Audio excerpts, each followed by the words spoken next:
हरहरोहर वल्ली देवसेना कांतस्मरणं जय जय सुब्रह्मण्यो हर हर नमः पार्वतीपतये हर हर महादेव नमः शिवगाम्यै जगदम्बिके गोपिका जीवनस्मरणं गोविन्द गोविन्द जानकीकान्तस्मरणं जय जय राम राम श्री सद्गुरुस्वामिनः जय आञ्जनेयस्वामिनः जय सदा बालरूपापि विघ्नद्रिहन्त्री महादन्तिवक्त्रापि पञ्चास्य मान्या विधीन्द्रादिमृग्या गणेशाभिधामे विधत्तां श्रियं कापि कल्याणमूर्तिः श्यामा काचन चन्द्रिका त्रिभुवने पुण्यात्मनामानने सीमाशून्यकवित्ववर्षजननी याः कापि कादम्बिनी महारारहतिमनोविमोहनविधौ काचित्तमः कन्दली कामाक्ष्याः करुणाकटाक्षलहरी कामाय मे कल्पतां शारदा शारदां भोजवदना वदनाम्बुजे सर्वदा सर्वदास्माकं सन्निधिं क्रियात् श्रुतिस्मृतिपुराणानाम् आलयं करुणालयं नमामि भगवत्पादशङ्करं लोकशङ्करं सदाशिवसमारम्भां शङ्कराचार्यमध्यमाम् अस्मदाचार्यपर्यन्तां वन्दे गुरुपरम्पराम् अपारकरुणासिन्धुं ज्ञानदं शान्तरूपिणं श्रीचन्द्रशेखरगुरुं प्रणमामि मुदान्वहं यदीयाङ्घ्रिचिन्ता सुपूता च वाणी यदीयं स्वरूपं सदा ध्यानयोग्यं तमेवेन्दुचूडाख्यदिव्यावतारं मनोवाक्शरीरैः गुरुश्रेष्ठमीडे सदात्मध्याननिरतं विषयेभ्यः पराङ्मुखं नौमि शास्त्रेषु निष्णातं चन्द्रशेखरभारतीं दोर्भिर्युक्ता चतुर्भिः स्फटिकमणिमयीम् अक्षमालां दधाना हस्ते नैकेन पद्मं सितमपि च शुकं पुस्तकं चापरेण भासा कुन्देन्दु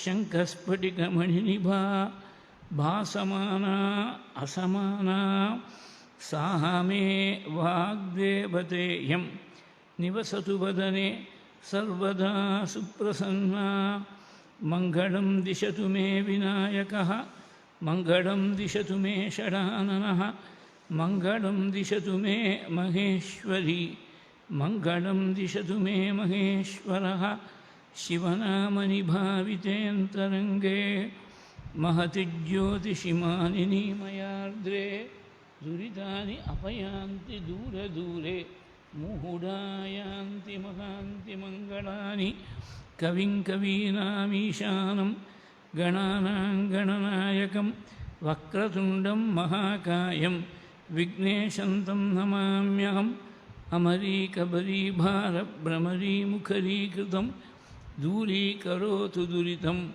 गौरीचरणपङ्कजं शिवाय परिपूर्णागशीतलागचिदात्मने चित्तनाथाय नाथाय तेजसे ब्रह्मणे नमः कल्याणं ददतं कटाक्षलवतः भक्ताय हत्वारिपून् कल्याणाचलकार्मुकस्य तनुजं कारुण्यपाथोनिधिं कल्याणाकृतिमव्ययं गिरिसुता प्रेमास्पदं पावनं कल्याणाय भजेनुजं गणपतेः श्रीदेवसेनापतिं मयूराधिरूढं महावाक्यगूढं मनोहारिदेहं महच्चित्तगेहं महीदेवदेवं महावेदभावं महादेवबालं भजे लोकपालं ஏறுமயிலேறி விளையாடு முகமொன்றே ஈஷருடன் ஞான மொழி பேசு முகமொன்றே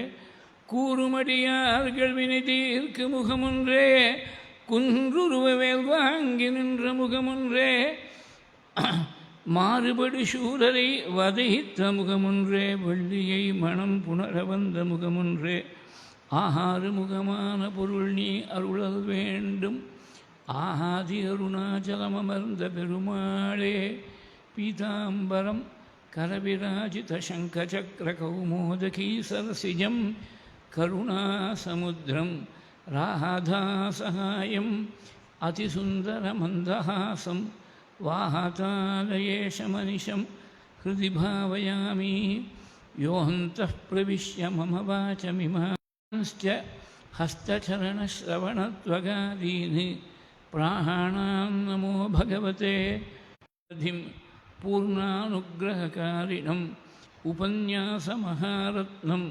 अज्ञातकटुभाषणम् अनन्तरामयोगीन्द्रं मद्गुरुं श्रेयसे भजे मुहुकं करोति वाचालं पङ्गुं लङ्घयते गिरिं यत्कृपातमहं वन्दे परमानन्दमाधवं भक्तवात्सल्यजलधेः परमानन्दरूपिणः अस्मदाचार्यराजस्य प्रपन्नोऽस्मि पदाम्बुजं त्र्यम्बकपुराधीशं गणाधिपसमन्वितं गजारूढमहं वन्दे शास्तारं कुलदैवतं विराजन्तं त्रिनयने वल्लीसेनापतिं प्रभुं वाञ्छितार्थप्रदं वन्दे षण्मुखं कुलदैवतं बुद्धिर्बलं यशोधैर्यं निर्भयत्वमरोगता अजाड्यं वाक्पटुत्वञ्च हनुमत्स्मरणात् भवेत्।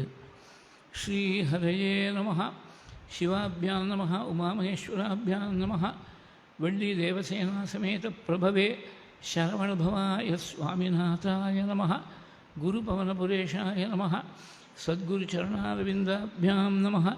वाग्देव्यै नमः। ओं हनुमते नमः। स्वस्त्यस्तु समस्तसन्मङ्गलानि सन्तु समस्तैश्वर्यप्राप्तिरस्तु। श्लोकैकदेशश्रवणपठनमात्रेण भक्तुश्च श्रोतॄणां धर्मादिनिखिलपुरुषार्थसिद्धिप्रदे समस्तकलिकल्मषापनोतनपटुतले श्रीसुब्रह्मण्यभुजङ्गे अद्य वर्तमानकथाप्रसङ्गः पूर्वकथासङ्ग्रहश्च। श्रीहरये नमः। शिवाभ्यां नमः।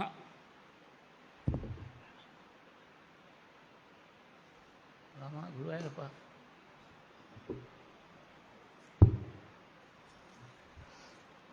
लसत्स्वर्णगेहे नृणां कामदोहे सुमस्तोमसञ्छन्नमाणिक्यमञ्चे समुद्यत्सहस्रार्कतुल्यप्रकाशं सदा भावये कार्तिकेयं सुरेशम्। கலியுகவரதனான ஸ்கந்தனுடைய பரமானுகிரக விசேஷத்தால் நடந்து வரக்கூடிய இந்த சிரவண யஜ்யத்தில் நேற்றைய தினம் 7வது ஸ்லோகத்தோடு பூர்த்தி பண்ணித்து ஹிருதய குகையில் வாசம் பண்ணக்கூடியவனாக இருக்கான். பகவத்பாதாள் ஒரு விஷயம் சொன்னார்னா அது சாஸ்திர சம்மதமாக தான் இருக்கும். ஒரு இம்மி அளவு கூட இந்த பக்கம் அந்த பக்கம் வேதத்துலேருந்தோ சாஸ்திரத்துலேருந்தோ விலகி பேச மாட்டார். பகவத் ஸ்வரூபத்தை எங்கே தியானம் பண்ணோம் அப்படின்னு வேதம் சொல்லுறது. அதாவது 2 வாக்கியங்கள் இருக்குது. 2லேயும் குகையை சொல்லியிருக்க. ஒரு இடத்துல பிரம்மம்னு சொல்லித்து, ஒரு இடத்துல ஆத்மானு சொல்லித்து. இந்த 2 வாக்கியங்களையும் they are taken in conjunction with each other. பிரம்மம் வேறு இல்லை, ஆத்மா வேறு இல்லைங்கிறத நமக்கு நல்லா எடுத்து காட்டுறது. சத்யம் ஞானமனந்தம் பிரம்மா யோ வேத நிகிதம் குஹாயாம் பரமே வ்யோமன் சோஷ்ணுதே சர்வான் காம அன்சஹா யோ வேத நிகிதம் குஹாயாம். பின்னாடி 4வது பிரஷ்னத்தில் வரும்போது அனோரணீயான் மகதோ மகீயான் ஆத்மா குஹாயாம் நிகிதோஸ்ய ஜந்தோஹ தமக்ருதும் பஷ்யதி வீத சோகோ தாது பிரசாத அன்மகிமானமீஷம். ஹிருதய குகையில் ஆத்மா இருக்குது. இதுதான் தகராகாசம்னு பேர். தகனம்னா ஹிருதயம்னு அர்த்தம். சன்னியாசிகளுக்கெல்லாம் பூர்ண கும்பம் கொடுக்குற போது ஒரு மந்திரம் சொல்கிறோம். அதை அந்த மந்திரத்துடைய அர்த்தத்தை பார்த்தீங்கன்னா, ந கர்மணான பிரஜயாதனே நத்தியாகே நைகே அமிர்தத்வமானசு பரே நனா கன்னிகிதம் குஹாயாம் விப்ராஜதேதத் யதயோ விசந்தி. அங்கே ஒரு குஹாயாம் வந்துடுத்து. வேதாந்த விஜான சுனிஷ்டிதார்த்தா சந்நியாசயோகாத் யதக சுத்த சத்வாஹ தே பிரம்மலோகே து பராந்தகாலே பராமிருதாத் பரிமுச்சந்தி சர்வே தஹ்ரம் விபாபம் பரமேஷ்மபூதம் யத் புண்டரீகம் புரமத்யசக்ஸ்தம் தத்ராபி தஹ்ரம் ககனம் விஷோகஸ்தஸ்மின் ததுபாசிதவ்யம் யோ வேதாதௌ ஸ்வர ப்ரோக்தோ வேதாந்தே ச பிரதிஷ்டிதः தஸ்ய பிரகிருதிதீனஸ்ய யः பரः ச மகேஸ்வரः. இது எல்லாருக்கும் காதில் விழுந்திருக்கும். நமக்கு தெரியறதோ இல்லையோ இந்த மந்திரம் நிச்சயமாக காதில் விழுந்திருக்கும். இது சன்னியாசிகளுக்கு மாத்திரம்தான் இந்த நகரமனாங்கிற ரிக்கு ஆரம்பித்து பூர்ணகுமம் சொல்கிற போது சன்னியாசிகள் மாத்திரம்தான் இந்த ரிக்கை சொல்லி கொடுக்கணும். வெள்ளை வேஷ்டி இருக்கிறவர்களுக்கு வேறு ஏதாவது பெரியவா வந்தாக்க வேறு ஏதாவது ரிக்கு சொல்லணுமே தவிர இந்த நகரமனா சொல்கிறது வழக்கத்தில் இல்லை. அங்கேயும் தஹ்ரங்கிறது 2 முறை வருது. இதுதான் பிரம்மேந்திர கீர்த்தனையில் பாடுற போது ராமர் எந்த அயோத்திக்கு அதிபதியாக இருந்தார் தெரியுமா? ஃபிசிக்கலாக இருக்கக்கூடிய அயோத்தி இப்போ 2-3 வருஷமாக ரொம்ப பிரசித்தமாகிட்டு. ராமர் அங்கே இன்ஸ்டால் ஆன உடனே, ராம விக்கிரகம் பிரதிஷ்டை ஆன உடனே எல்லோரும் நிறைய பேர், லட்சக்கணக்கான பேர் போய் தரிசனம் பண்ணிட்டு வந்துட்டாங்க ராமரை. ஹிருதயத்தில் ஒரு அயோத்தி இருக்குது. இந்த ஹிருதய அயோத்திக்கு தான் நாயகனாக இருக்கான் ராமன்னு. சாந்தி விதேக சுதாசகச்சாரி தகரயோத்யா நகர விகாரி பரமஹம்ச சாம்ராஜ்யோத்தாரி சத்யஞானானந்த ஷரீரி கேலதி மம ஹிருதயே ஸ்ரீராமः கேலதி மம ஹிருதயே. தகர அயோத்தியா நகர விகாரி. இதை ஆச்சாரியால் ஆத்மபோதத்தில் ஒரு ஸ்லோகத்தை சொன்னார். ராமாயணம் முழுக்க ஒரு ஸ்லோகத்தை சொல்லிருக்க பகவத்பாதா. தீர்த்வா மோகார்ணவம் ஹத்வா ராகத்வேஷாதி ராட்சசானி யோகி சாந்தி சமாயுக்தா ஆத்மாராமோ விராஜதே. இப்போ நான் ராமாயணம் சொல்ல வரல, அதனால நான் அந்த பிரவேசம் பண்ணலை. ஆத்மாராமோ விராஜதே. வெறும் ராமன் இல்லை, ஆத்மாராமன். ஆத்மாவதியே ரமிக்கக்கூடிய ஆளுக்கு தான் ஆத்மாராமர்கள்னு பேர். ஹிருதயமாக இருக்கக்கூடிய அயோத்திக்கு நாயகனாக இருக்கான். அந்த ஹிருதயத்தில் இருக்கக்கூடிய தெய்வத்துக்கு தான் குஹன்னு பேர். அதுக்காக தான் எங்கெங்கெல்லாம் கிராஸ் ரெஃபரன்ஸ் கொடுத்துருக்கா, வேதத்தில் சொல்லியிருக்கா, உபனிஷத்தில் இருக்குது, அது மகான்கள் கீர்த்தனையில் இருக்குது, ஸ்லோகத்தில் இருக்குது. இது எல்லாத்தையும் சேர்த்து இங்கே என்கேப்சுலேட் பண்ணி ஒரு ஸ்லோகத்தில் குஹாயாம் வசந்தம் ஸ்வபாசாதசந்தம் ஜனார்த்திம் ஹரந்தம் ஸ்ரயாமோ குஹந்தம்.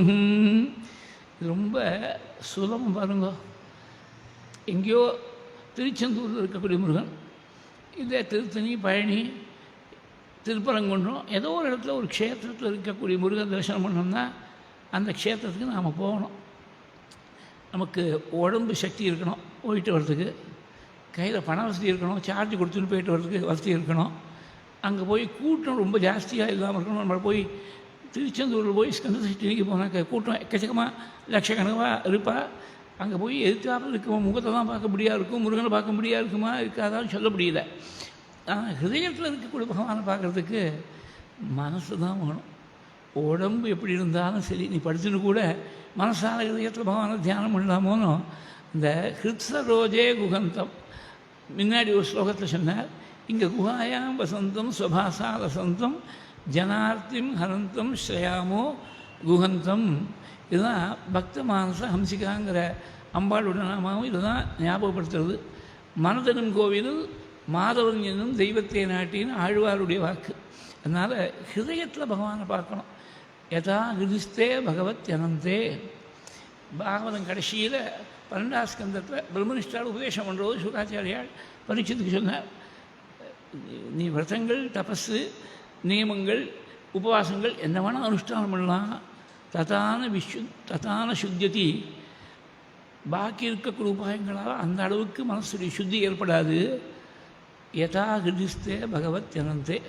ஹிருதயத்தில் பகவானை பார்த்துட்டா எந்த அளவுக்கு சுத்தமாகுமோ அந்த அளவுக்கு வேற ஒரு உபாயத்தால் சுத்தி ஆகுது. அதனால் தஸ்மாத் சர்வ பிரயத்னேன ஹிருதிஸ்தம் குரு கேசவம், ஹிருதயத்தில் பகவானை பார்க்குறதுக்கு பிரயத்னம் பண்ணு அப்படின்னு விட்டேன். வெளியில் போய் கோவிலில் சுவாமி தரிசனம் பண்ணுறது எதுக்காகனாக்க, ராத்திரி ஏகாந்தமாக தூக்கம் வராத சமயத்தில் கோவிலில் பார்த்த சுவாமி மனக்கண்ணுக்கு தெரியணும். மனசாக பகவானை பார்க்குறது ரொம்ப முக்கியம். அதுதான் இங்கே குஹாயாம் வசந்தம் சுபாசா வசந்தம் ஜனார்த்திம் ஹரந்தம் ஷயாமோ குஹந்தம். ஹிருதய குகையில் இருக்கார். ஒரே பிளைண்டிங் எஃபல்ஜன்ஸாக இருக்குது. அந்த ரூபத்தை சரியாக கூட பார்க்க முடியலையே. ஏன்னா ஓவர் பவரிங்காக இருக்குது அந்த பிரகாசமானது. எப்படி இருப்பார் சுவாமி அப்படின்னு சொன்னாக்க, அது அடுத்த ஸ்லோகத்தில் சொல்கிறேன். ரசத் ஸ்வர்ணகேகே, ஸ்வர்ணத்தால் ஏற்பட்ட ஒரு கிரகம். ரொம்ப சொன்னோன்னாக்க சில அம்மா கழுத்தில் பார்த்தீங்கன்னா அது பித்தளையாக தங்கமான சந்தேகமாக இருக்கும். ஏன்னா வேறு ஒன்றும் இல்லை, 30 வருஷமாக கழுத்தில் போட்டுருக்கா அந்த செயினை. உடம்பு வேறு, சூடான சரீரம் வேறு. அங்கே தட்டாண்டு போனால் அவன் உரைச்சி இருக்கிறேன் பார்க்குறேன்னு சொல்லி ஒரு பவுன் எடுத்துடுவான். அந்த மாதிரி சிலது இந்த மெருகு பேடுறது, பாலிஷ் பேடுறது, கான்ஸ்டன்ட் யூசேஜால். எப்போதும் கான்ஸ்டண்ட்டாகவே பகவான் ஹிருதயத்தில் இருந்தாலும் கூட பிரகாசமான ஒரு ஸ்வர்ணத்தோட புது தங்கத்துடைய மெருகோட ரசத், அதனால ரசத்னு ஒரு பதம். ரசத் ஸ்வர்ணகேகே நிருணாம் காமதோகே. யாருக்கெல்லாம் என்னெல்லாம் ஆசை இருக்கோ அத்தனை ஆசைகளையும் விதரணம் பண்ணக்கூடிய கிரகமாக இருக்குது. நீ முருகன்ட்டு போவேன்னா அவன் இருக்கக்கூடிய கிரகத்தில் போனாலே உனக்கு ஆசைகள்லாம் நிறைவேறி போயிடும். சுமஸ்தோம சஞ்சன்ன மாணிக்க மஞ்சே. மஞ்சங்கிறது இது ஒரு மஞ்சள் மாதிரி தான். சோஃபான்னு எல்லாத்துலேயும் இருக்குது. சில கிரகங்கள்கிட்ட ஊஞ்சல் இருக்குது. அந்த ஊஞ்சலில் பார்த்தீங்கன்னா உட்காந்துன்னா கால் பூமியில் படப்படாது சாதாரணமாக. அப்புறம் ஊஞ்சல் ஆட முடியும். கால் பூமியில் போட்டு விடுதுன்னா ஊஞ்சலில் அப்படி முன்னும் பின்னும் போய்ட்டு வர முடியாத. அந்த ஊஞ்சல் மாதிரி அவ்வளோ உயரம் இல்லாமல் உட்காந்தா கால் பூமியில் படும்படியா அப்படி இருந்துடுச்சுன்னா அதுக்கு மஞ்சம்னு பேர். அந்த மஞ்சம் எப்படி இருக்குது? மாணிக்கத்தால் ஏற்பட்ட மஞ்சம். வீடே ஸ்வர்ணத்தால் ஏற்பட்ட கிரகம். மஞ்சம் மாணிக்கத்தால் ரத்னங்களால் ஏற்பட்டிருக்கக்கூடிய மஞ்சம். அந்த மாணிக்க மஞ்சம் பார்க்க முடியல. ஏன்னா நிறைய புஷ்பத்தை போட்டு அலங்காரம் பண்ணிருக்கா. அந்த மாணிக்கமே தெரியாதபடி சுமஸ்தோ, சுமம்னா புஷ்பம்னு அர்த்தம், சுமனம்னாலும் புஷ்பம்தான் அர்த்தம். பல அர்த்தங்கள். சுமனகாங்கிற பதத்துக்கு தேவர்கள்னு ஒரு அர்த்தம், புஷ்பம்னு ஒரு அர்த்தம், நல்ல மனசுன்னு ஒரு அர்த்தம். இத்தனை அர்த்தங்களும் சேர்ந்து வருது. ஐய சுமனஸ்ஸு மனஸ்ஸு மனஸ்ஸு மனஸ்ஸு மனோகர காந்தியுதே. எல்லாருக்கும் தெரியும் இந்த மகிஷாசுரமர்த்தினி ஸ்தோத்திரத்தில் இது 10வது ஸ்லோகமாக வருது. அதில் 5 சுமனகா வருது. ஒவ்வொரு வரியிலையும் 5 முறை வருது ஒரு பதம். இந்த சுமனகாங்கிறது ஒவ்வொன்றும் ஒரு இது மகாபிரிவா சொல்லியிருக்கா. இது மாதிரி ஒவ்வொரு அர்த்தம் உண்டு. அவர் தெய்வத்தன்களில் இருக்குது. அவள் காலத்தில் ஜீவதேசிலிருந்து எங்கள் குருநாத்தாரை சொல்லி இப்போ சேங்காலிபுரம் தீட்சர் நிறைய சொல்லிட்டு இருக்காரு. அந்த ஐகிரி ஸ்தோத்திரத்தில் இது வர்றதுன்னு பெரியவா எடுத்து சொல்லியிருக்கா. சுமனகான்னு சொன்னால் நமக்கு இப்போ சுமனகான்னு சொன்னால் புஷ்பம்னு அர்த்தம். நாம் எப்படி தென்னாட்டு பெண் குழந்தைகளுக்கு புஷ்பான்னு பேர் வைக்கிறோமோ, புஷ்ப லதான்னு வைப்பா. சில சமயத்தில் புஷ்பான்னு கூப்பிடுவா, இல்லை லதான்னு கூப்பிடுவா, முழுக்க கூப்பிட மாட்டா. வடக்கில் அது மாதிரி சுமந்து வைக்கிறது நார்த் இந்தியாவில் ரொம்ப காமனாக இருக்குது. சுமஹா, சுமஹா, சுமனஹா ரெண்டுமே புஷ்பம்னு அர்த்தம். ஸ்தோமம்னா நிறையன்னு அர்த்தம். நிறைய புஷ்பத்தை போட்டு மஞ்சமே தெரியாதபடி சுமஸ்தோம சஞ்சன்ன மாணிக்க மஞ்சே. சன்னம்னா மறைக்கப்பட்டிருக்கு, சஞ்சனம் நன்னா மறைக்கப்பட்டிருக்கு. அதில் சமுத்திய சஹசிரார்க்க துல்லிய பிரகாசம். ஸ்வர்ண வீடு, மாணிக்கத்தால் ஏற்பட்ட மஞ்சம். அந்த மஞ்சத்து மேலே உட்காந்துட்டு இருக்கார் முருகப்பெருமான். அந்த முருகனுடைய காந்தி எப்படி இருக்குனாக்க 1000 சூரியர்கள் ஒரே சமயத்தில் உதிச்சா எப்படி இருக்குமோ அந்த மாதிரி சமுத்திய சஹசிரார்க்க துல்லிய பிரகாசம். இது ரொம்ப ரொம்ப ஒவ்வொரு பதத்துக்கும் ஒரு சுவாரஸ்யம். 1000 சூரியனுக்கு துல்லியமாக இருக்க பிரகாசம் சொன்னால் புறப்படாத. அப்படி சொல்ல உதிக்கின்ற சூரியர்கள் 1000 சூரியர்களை போல சமுத்தியத்துன்னு அதுதான் போட்டேன். சமுத்திய சஹசிரார்க்க துல்லிய பிரகாசம். உச்சியில் சூரியன் வந்துட்டால் கண்ணெடுத்து பார்க்க முடியல, ரொம்ப உஷ்ணம் ஜாஸ்தியாக இருக்குது. உதிக்கக்கூடிய சூரியன் பிரகாசத்தை மாத்திரம் கொடுக்குறார், ஆனால் உஷ்ணம் இல்லை. அதனால தான் சாதாரணமாக புருஷ தெய்வங்களை சொல்கிற போது கோடி சூரிய பிரகாசம்னு சொல்கிறது வழக்கம். அம்பாளை சொல்கிற போது எப்போதுமே சந்திர போல முகம்னு சொல்கிறது தான் வழக்கம். இது லலிதா சஹஸ்ரநாமத்தையும் பார்த்தீங்கன்னா ரமாயை நமஹ ராகேந்து வதனாயை நமஹ. ராகான்னு சொன்னால் பௌர்ணமி அன்று இருக்கக்கூடிய சந்திரன் அர்த்தம். ராகேந்து வதனானா பௌர்ணமி சந்திரனை போல் இருக்குது அம்பாளுடைய முகம். ராகா சசிவதனேன்னு கீர்த்தனையில் பாடிவிட்டா. மூக்கரும் பஞ்சசதியில் சொல்கிற போது ராகா சந்திர சமான காந்தி வதனா நாகாதிராஜஸ்துதா மூகானாம் அபி குர்வதி சுரதுனி நீகாஷ வைபவம் ஸ்ரீ காஞ்சீநகரி விகாரரசிகா शोकापहन्त्री सताम् एका पुण्यपरम्परा पशुपतेः ஆஹாகாரிணி ராஜதே. ஏன் இப்படி அம்பாள் சந்திரனை போல புருஷ தெய்வமாக இருந்தால் சூரிய பிரகாசம்னு ஏன் சொல்கிறானாக்க, தாயார் தகப்பனார் 2 பேருமே குழந்தைகிட்ட பிரியம் வைக்கிறாள்.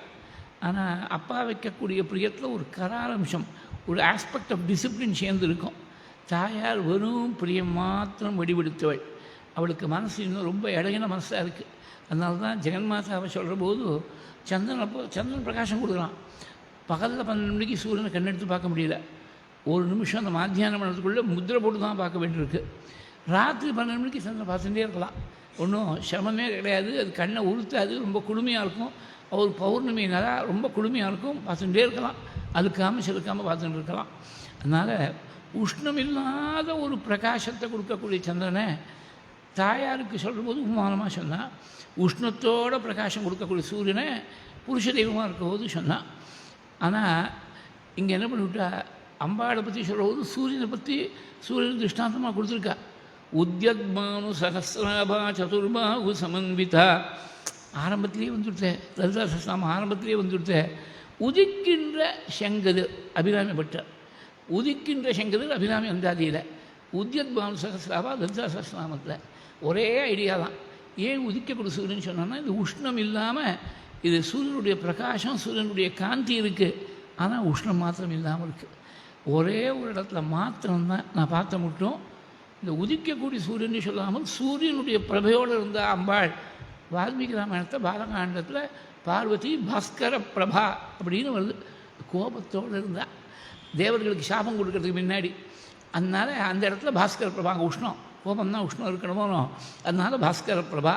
மீதி எல்லா இடங்கள்லையும் பார்த்தீங்கன்னா உத்யத்பானு சகசிராபா. இவர் பாலமுருகனாக இருக்கார், பாலசுப்ரமணியனாக இருக்கார், ரொம்ப அனுக்கிரகமூர்த்தியாக இருக்கார்.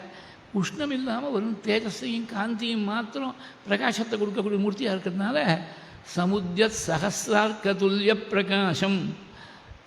அர்க்கம்னு சொன்னால் சூரியன் அர்த்தம், அர்க்கஹான்னு சொன்னால் சூரியன் அர்த்தம். அந்த சூரியனுக்குன்னு ஏற்பட்ட ஏறை தான் அர்க்கபத்திரம். நம்ம சூரியனுடைய தினமாக இருக்கக்கூடிய ரத சப்தமி அன்னைக்கு 7 எருக்கலை தலையில் வச்சு ஸ்நானம் பண்ணுறோமே. இந்த எருக்கலை எங்கே இருக்குதுன்னா அர்க்கபத்திரம் தான் எருக்கலைன்னு. பத்திரங்கிறது இலை அப்படியே டைரெக்டாக டிரான்ஸ்லேட் ஆகிடுது. அர்க்கங்கிறது எருக்கன்னு மருவி வந்துடுச்சு. சமுத்யத் சகசிரார்க்க துல்லிய பிரகாசம். கீதையில் பகவான் அர்ஜுனனுக்கு விஸ்வரூபத்தை காட்டி கொடுத்த உடனே எப்படி இருந்ததுங்கிறார். திவிசூரிய சகஸ்ரஸ்ய பவேத் யுகபதுத்திதா எதிபாக சதுஷி சாஸ்யாத் பாசஸ்தஸ்ய மகாத்மனः. 1000 சூரியர்கள் ஆகாசத்தில் ஒரே சமயத்தில் உதிச்சா எப்படி இருக்குமோ அப்படி இருக்க கண்ணெடுத்து பார்க்க முடியல. இந்த கீதா வாக்கியத்தை கோட் பண்ண வெஸ்டர்ன் ஒருத்தர் கோட் பண்ண, இஃப் ஐ ரிமெம்பர் கரெக்ட்லி ஆப்பன்ஹைமர்னு நினைக்கிறேன். ஆட்டம் பாம் முதல்ல ஹிரோஷிமா நாகசாக்கியில் ட்ராப் பண்ண உடனே தி கன்ஃப்ளக்ரேஷன், தி ஹாலோகாஸ்ட் தட் வாஸ் கிரியேட்டட், அதை பார்க்குற போது இந்த கீதா ஸ்லோகம் தான் வந்து ஞாபகம் வந்திருக்கு. திவி சூரிய சகஸ்ரஸ்ய ஒன் இம்பார்ட்டன்ட் டிஃபரன்ஸ், அது டிஸ்ட்ரக்ஷனாக இருந்தது. பகவான் அனுகிரகம் பண்ணி அர்ஜுனுக்கு ரூபம் காட்டுற போது அனுகிரகமாக இருந்துடுச்சு. அந்த டிஃபரன்ஸ் அவன் சொல்லலை, நான் புத்தகத்தை படித்த மட்டும் அவன் சொல்லலை. உத்யத்பானு சகசிராபா திவி சூரிய சகஸ்ரஸ்ய பவேத் யுகபதுத்திதா. இங்கே சமுத்யத் சகசிரார்க்க துல்லிய பிரகாசம் சதாபா வயே கார்த்திகேயம் சுரேஷம். இதில் ஒரு முக்கியமான வித்தியாசம். சூரியன்னா பகலில் தான் பார்க்க முடியும், ராத்திரியில் சூரியன் பார்க்கணுன்னா முடியுமோ? மறுநாள் காத்தால் மட்டும் வெயிட் பண்ண வேண்டும், சில மணி நேரம் காத்துன்னு இருக்கணும். முருகன் சூரிய காந்தி 1000 சூரியனுடைய காந்தியோடு இருக்கக்கூடிய முருகனை எப்போதும் நீ ஹிருதயத்தில் தான் பார்க்குற. அதனால் சதா பாவையே பாவையே பாவயாமி ரெண்டும் ஒரே அர்த்தம்தான். அது ஒன்று பாவயாமிங்கிறது பரஸ்மை பதம், பாவைங்கிறது ஆத்மனை பதம். கிராமட்டிக்கல் டிஃப்ரென்ஸ் அவ்வளோதான். இது வரை பாவங்கிற தாத்து ஒரே தாத்து தான். பாவயாமி ரகுராமன் கீர்த்தனை இருக்கணும், தியானம் பண்ணுறேன்னு அர்த்தம். பாவையே சதா பாவையே கார்த்திகேயம் சுரேஷம். தேவர்களுக்கெல்லாம் ஈசனாக இருக்கிறதுனால சுரானாம் ஈஷகா சுரேஷகா. சுரேஷ்னி யாராவது இருந்தால் இந்த பேருக்கு என்ன அர்த்தம் தெரிஞ்சுக்கணும். தேவர்களுக்கெல்லாம் தலைவர்னு அர்த்தம். ரமேஷ்னு சொன்னால் ரமாயாக ஈஷகா ரமேஷகா.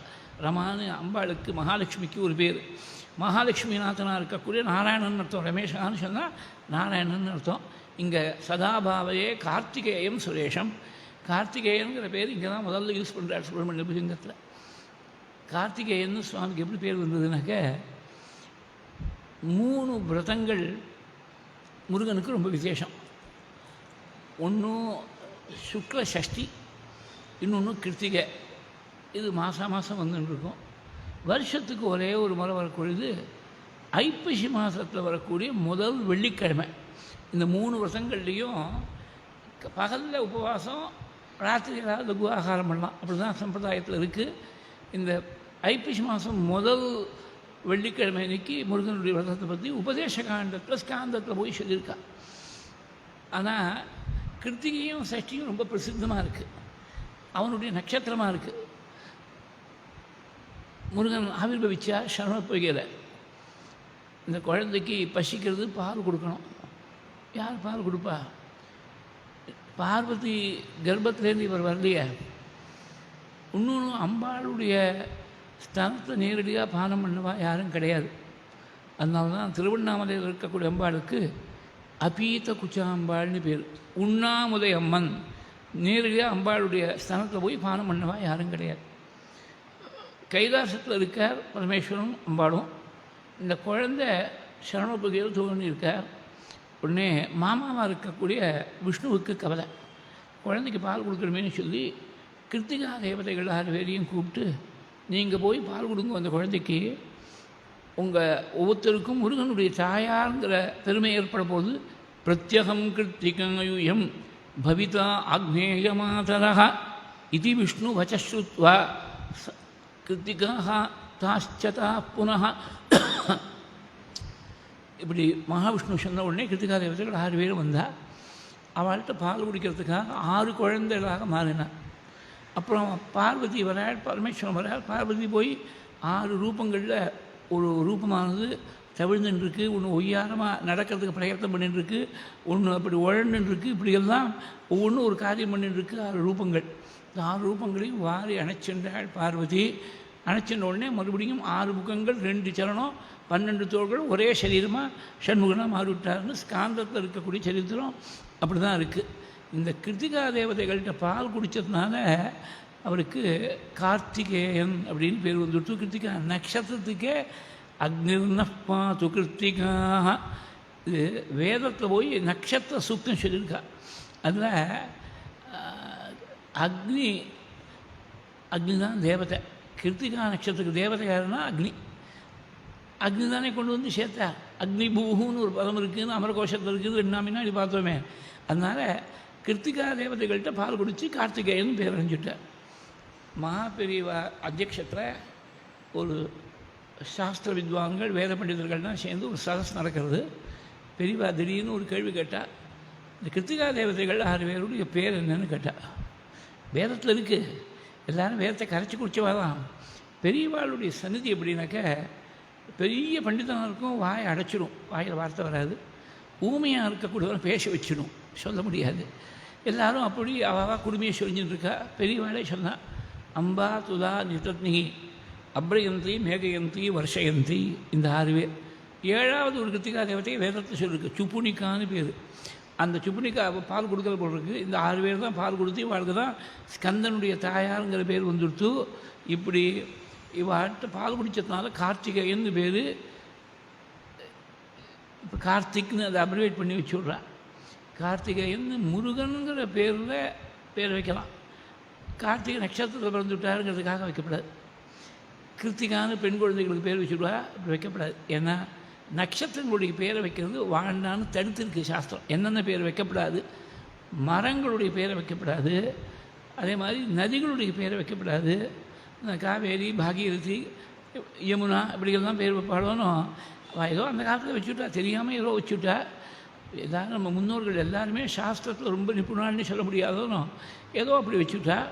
நாம் இனிமேல் வைக்கிறக்கூடிய பேராவது பார்த்து வைக்கலாமே. நதிகளுடைய பேர் கூடாது, விருட்சத்துடைய பேர் வைக்கக்கூடாது, நட்சத்திரங்களுடைய பேர் வைக்கக்கூடாது. புருஷ குழந்தையாக இருந்தால் யுக்மாட்சரமாக இருக்கணும். யுக்மாட்சரம்னாக்க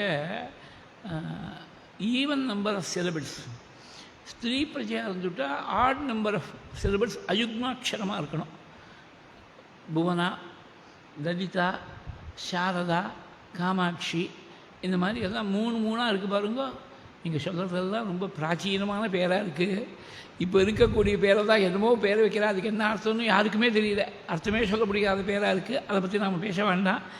அம்பாளை ஞாபகப்படுத்தணும். நம்ம மாற்று குழந்தைக்கு, பெண் குழந்தைக்கு பேர் வச்சா சாட்சாத் அம்பாள் வந்திருக்கா அந்த கிரகத்தில் அப்படிங்கிற பாவம் மனசில் வரணும். அந்த குழந்தையை கூப்பிடும்போது அம்பாள் ஞாபகம் வரணும். அதுக்காக தான் இந்த அம்பாளுடைய நாம வைக்கிறது. இப்போ ராம் அப்படின்னு பேர் வச்சுட்டா, ராமஹான்னு வச்சுட்டா, ஒரு பிள்ளைக்கு வச்சாக்க அது இதை ஸ்ரீராமன்னு வச்சுட்டா வச்சுக்கோ, 3 அக்ஷரம் வந்துவிட்டே. யுக்மாட்சரமாக தான் இருக்கணும் பிள்ளைகள் அப்படின்னு சொன்னால். இப்போ ஸ்ரீராம்னு சொல்ல முடியுமா? அப்படி இல்லை. அப்போ என்ன பண்ணணும், அபிவாதியில் ஸ்ரீராமசர்மான்னு இருந்துட்டா ஸ்ரீ ராமசர்மானாமாக அஸ்மிபோ அவனுக்கு சொல்லிக் கொடுக்குறது, அபிவாதியை சொல்லிக் கொடுக்குறது. இந்த ஸ்ரீக்கு அப்புறம் ஒரு சின்ன ஒரு பாஸ் கொடுத்துட்டா இந்த ராமாங்கிற 2 அக்ஷரங்கள் மாத்திரம் அவனுடைய பேராக நிற்கும். அப்படி ஏற்கனவே ஸ்ரீராமன் இருந்தால் வெறும் ராமனாக வந்துவிட்டா ராமசர்மானாகும். அதில் ஒன்றும் சிரமம் இல்லை. ஸ்ரீராமன் பேர் வச்சுட்டா, ஸ்ரீகிருஷ்ணன் பேர் வச்சுட்டாக்க ஸ்ரீ கிருஷ்ணசர்மானாமாகும், ஸ்ரீ ராமசர்மானாமாகும். அப்படி இந்த மாதிரி கார்த்திகேயன் இங்கே பாருங்க 4 அக்ஷரங்களாக இருக்குது. ஈவன் நம்பர் ஆஃப் சிலபிள்ஸாக இருக்குது. சதாபாவஜே கார்த்திகேயம் சுரேஷம் ஹிருதயத்தில் வச்சு இப்படி தியானம் பண்ணுறேன்னு சொல்லிவிட்டு மேலே 9வது ஸ்லோகத்திலேருந்து பகவானை பாதாதிகேஷ வரணும். கவிகளுக்குள்ள ஒரு மரபு என்ன அப்படின்னாக்க, புருஷ தெய்வமாக இருந்தால் பாதத்துலேருந்து கேசம், ஸ்திரீ தெய்வமாக இருந்தால் கேசத்துலேருந்து பாதம்.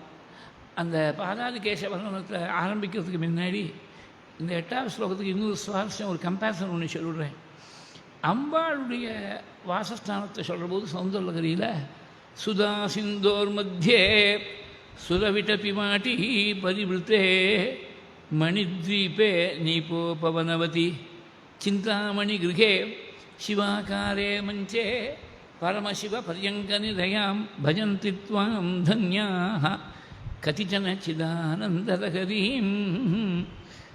இது என்ன ஒரு வேடிக்கைன்னா, அதுவும் 8வது ஸ்லோகம்.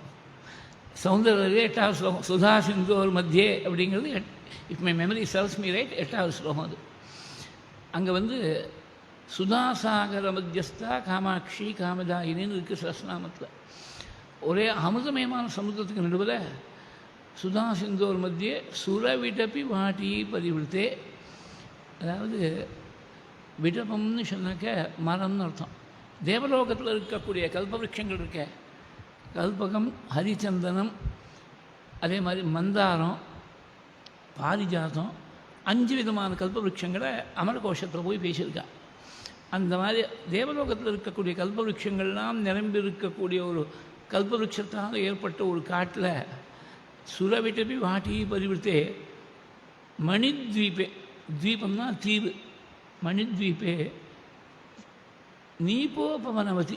நீபங்கிறது கதம்ப விருட்சம், உபவனம், உபவனம்ங்கிறது கார்டன், வனம்னா காடு, உபவனம்ங்கிறது டிசைன்டு கார்டன். அது இப்போ க்ரீன் ஆர்கிடெக்சர்னு சொல்கிற பாருங்க, லேண்ட்ஸ்கேப்பிங், அதுக்கு தனியாக எல்லாமே ஸ்பெஷலைசேஷனாக பண்ணுறது. ஆனால் லேண்ட்ஸ்கேப்பிங் ஆர்கிடெக்சர் தனியாக ஒருத்தர் ஸ்பெஷலைஸ் பண்ணிருக்கார்.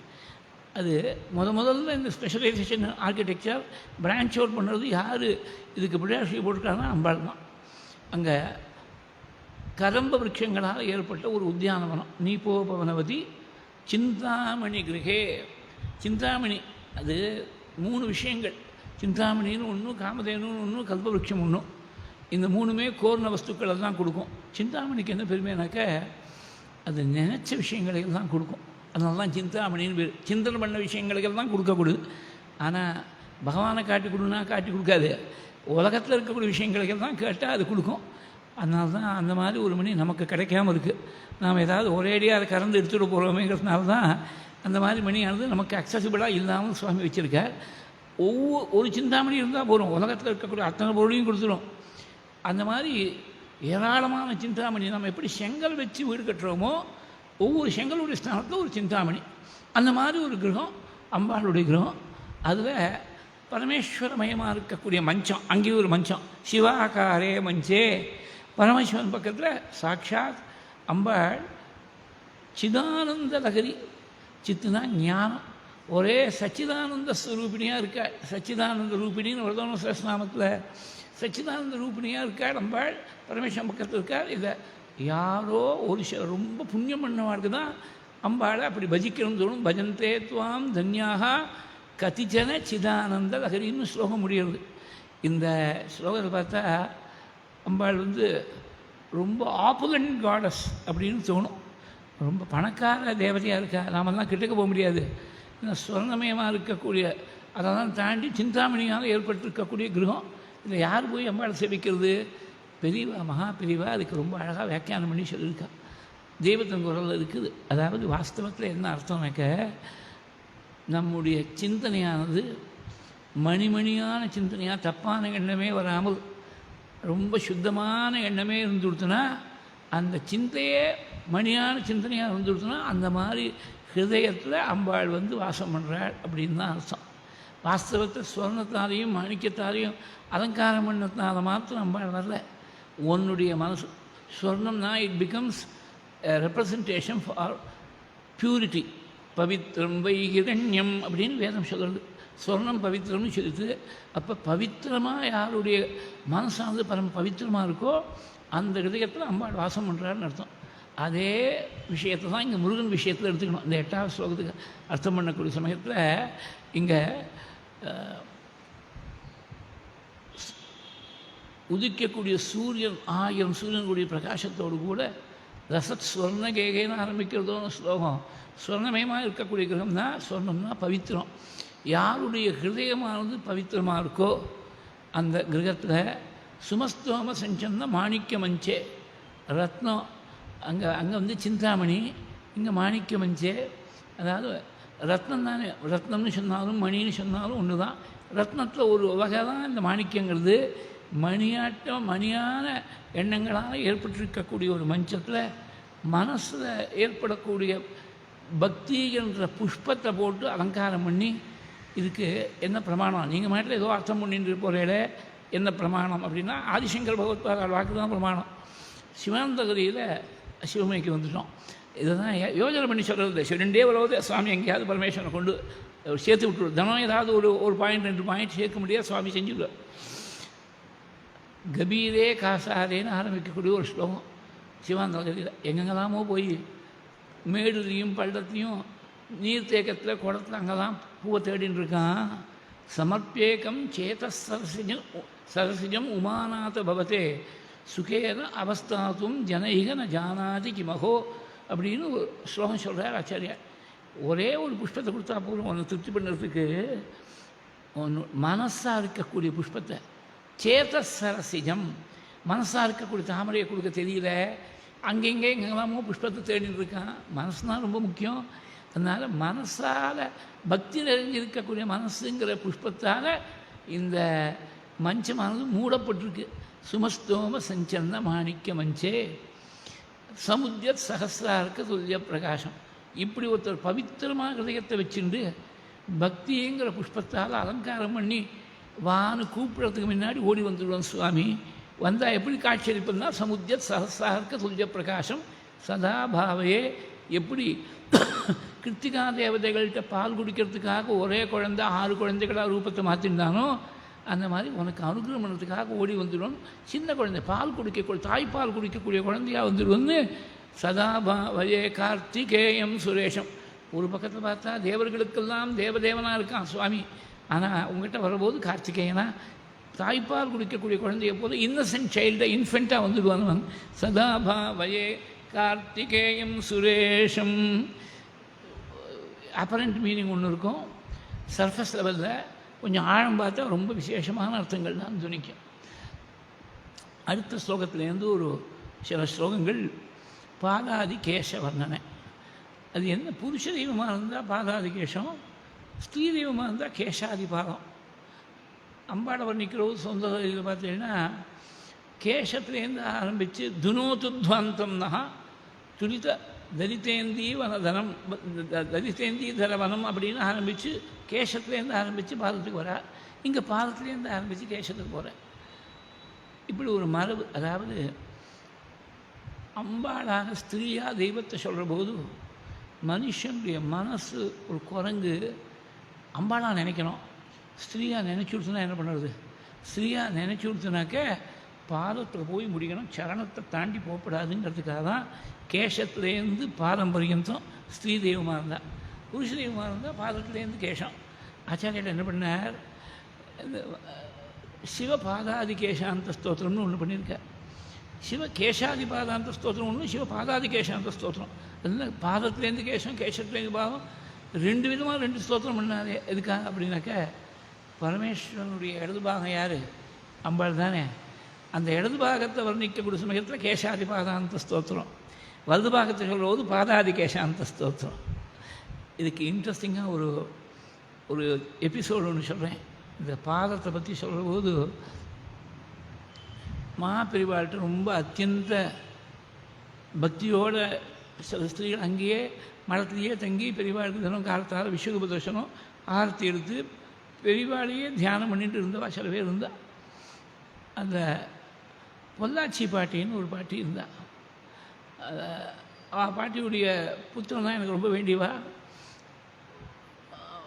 ஜெயலட்சுமின்னு பேர் அந்த அம்மாவுக்கு. அந்த அம்மா சுமங்கலியாக இருக்கிற போது ஒரு நாளைக்கு என்ன பண்ணா, பெரியவா சிதம்பரத்தில் நடராஜாவுடைய குஞ்சித பாதத்துக்கு ஒரு வைரத்தால் கவச்சம் போடணும்.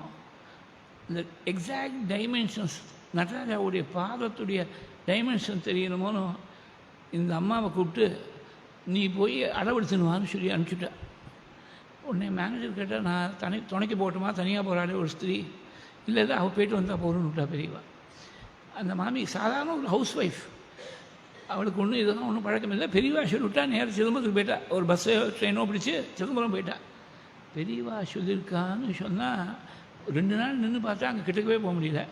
அப்புறம் முள்ள பெரியவா சொல்லி வந்துருக்கேன்னு சொன்னேன். ராஜோபசாரம் அங்கே சிதம்பர தீட்சிதர் எல்லாரும் அழைச்சின்னு போனால் ஒரு நூலை வச்சு சுற்றி பார்த்து நடராஜாவுடைய பாதம், குஞ்சித பாதம், இடது பதம் தூக்கி ஆடும் நடராஜ நட்டி நடராஜ நடன் அடிபணிவையே நெஞ்சே.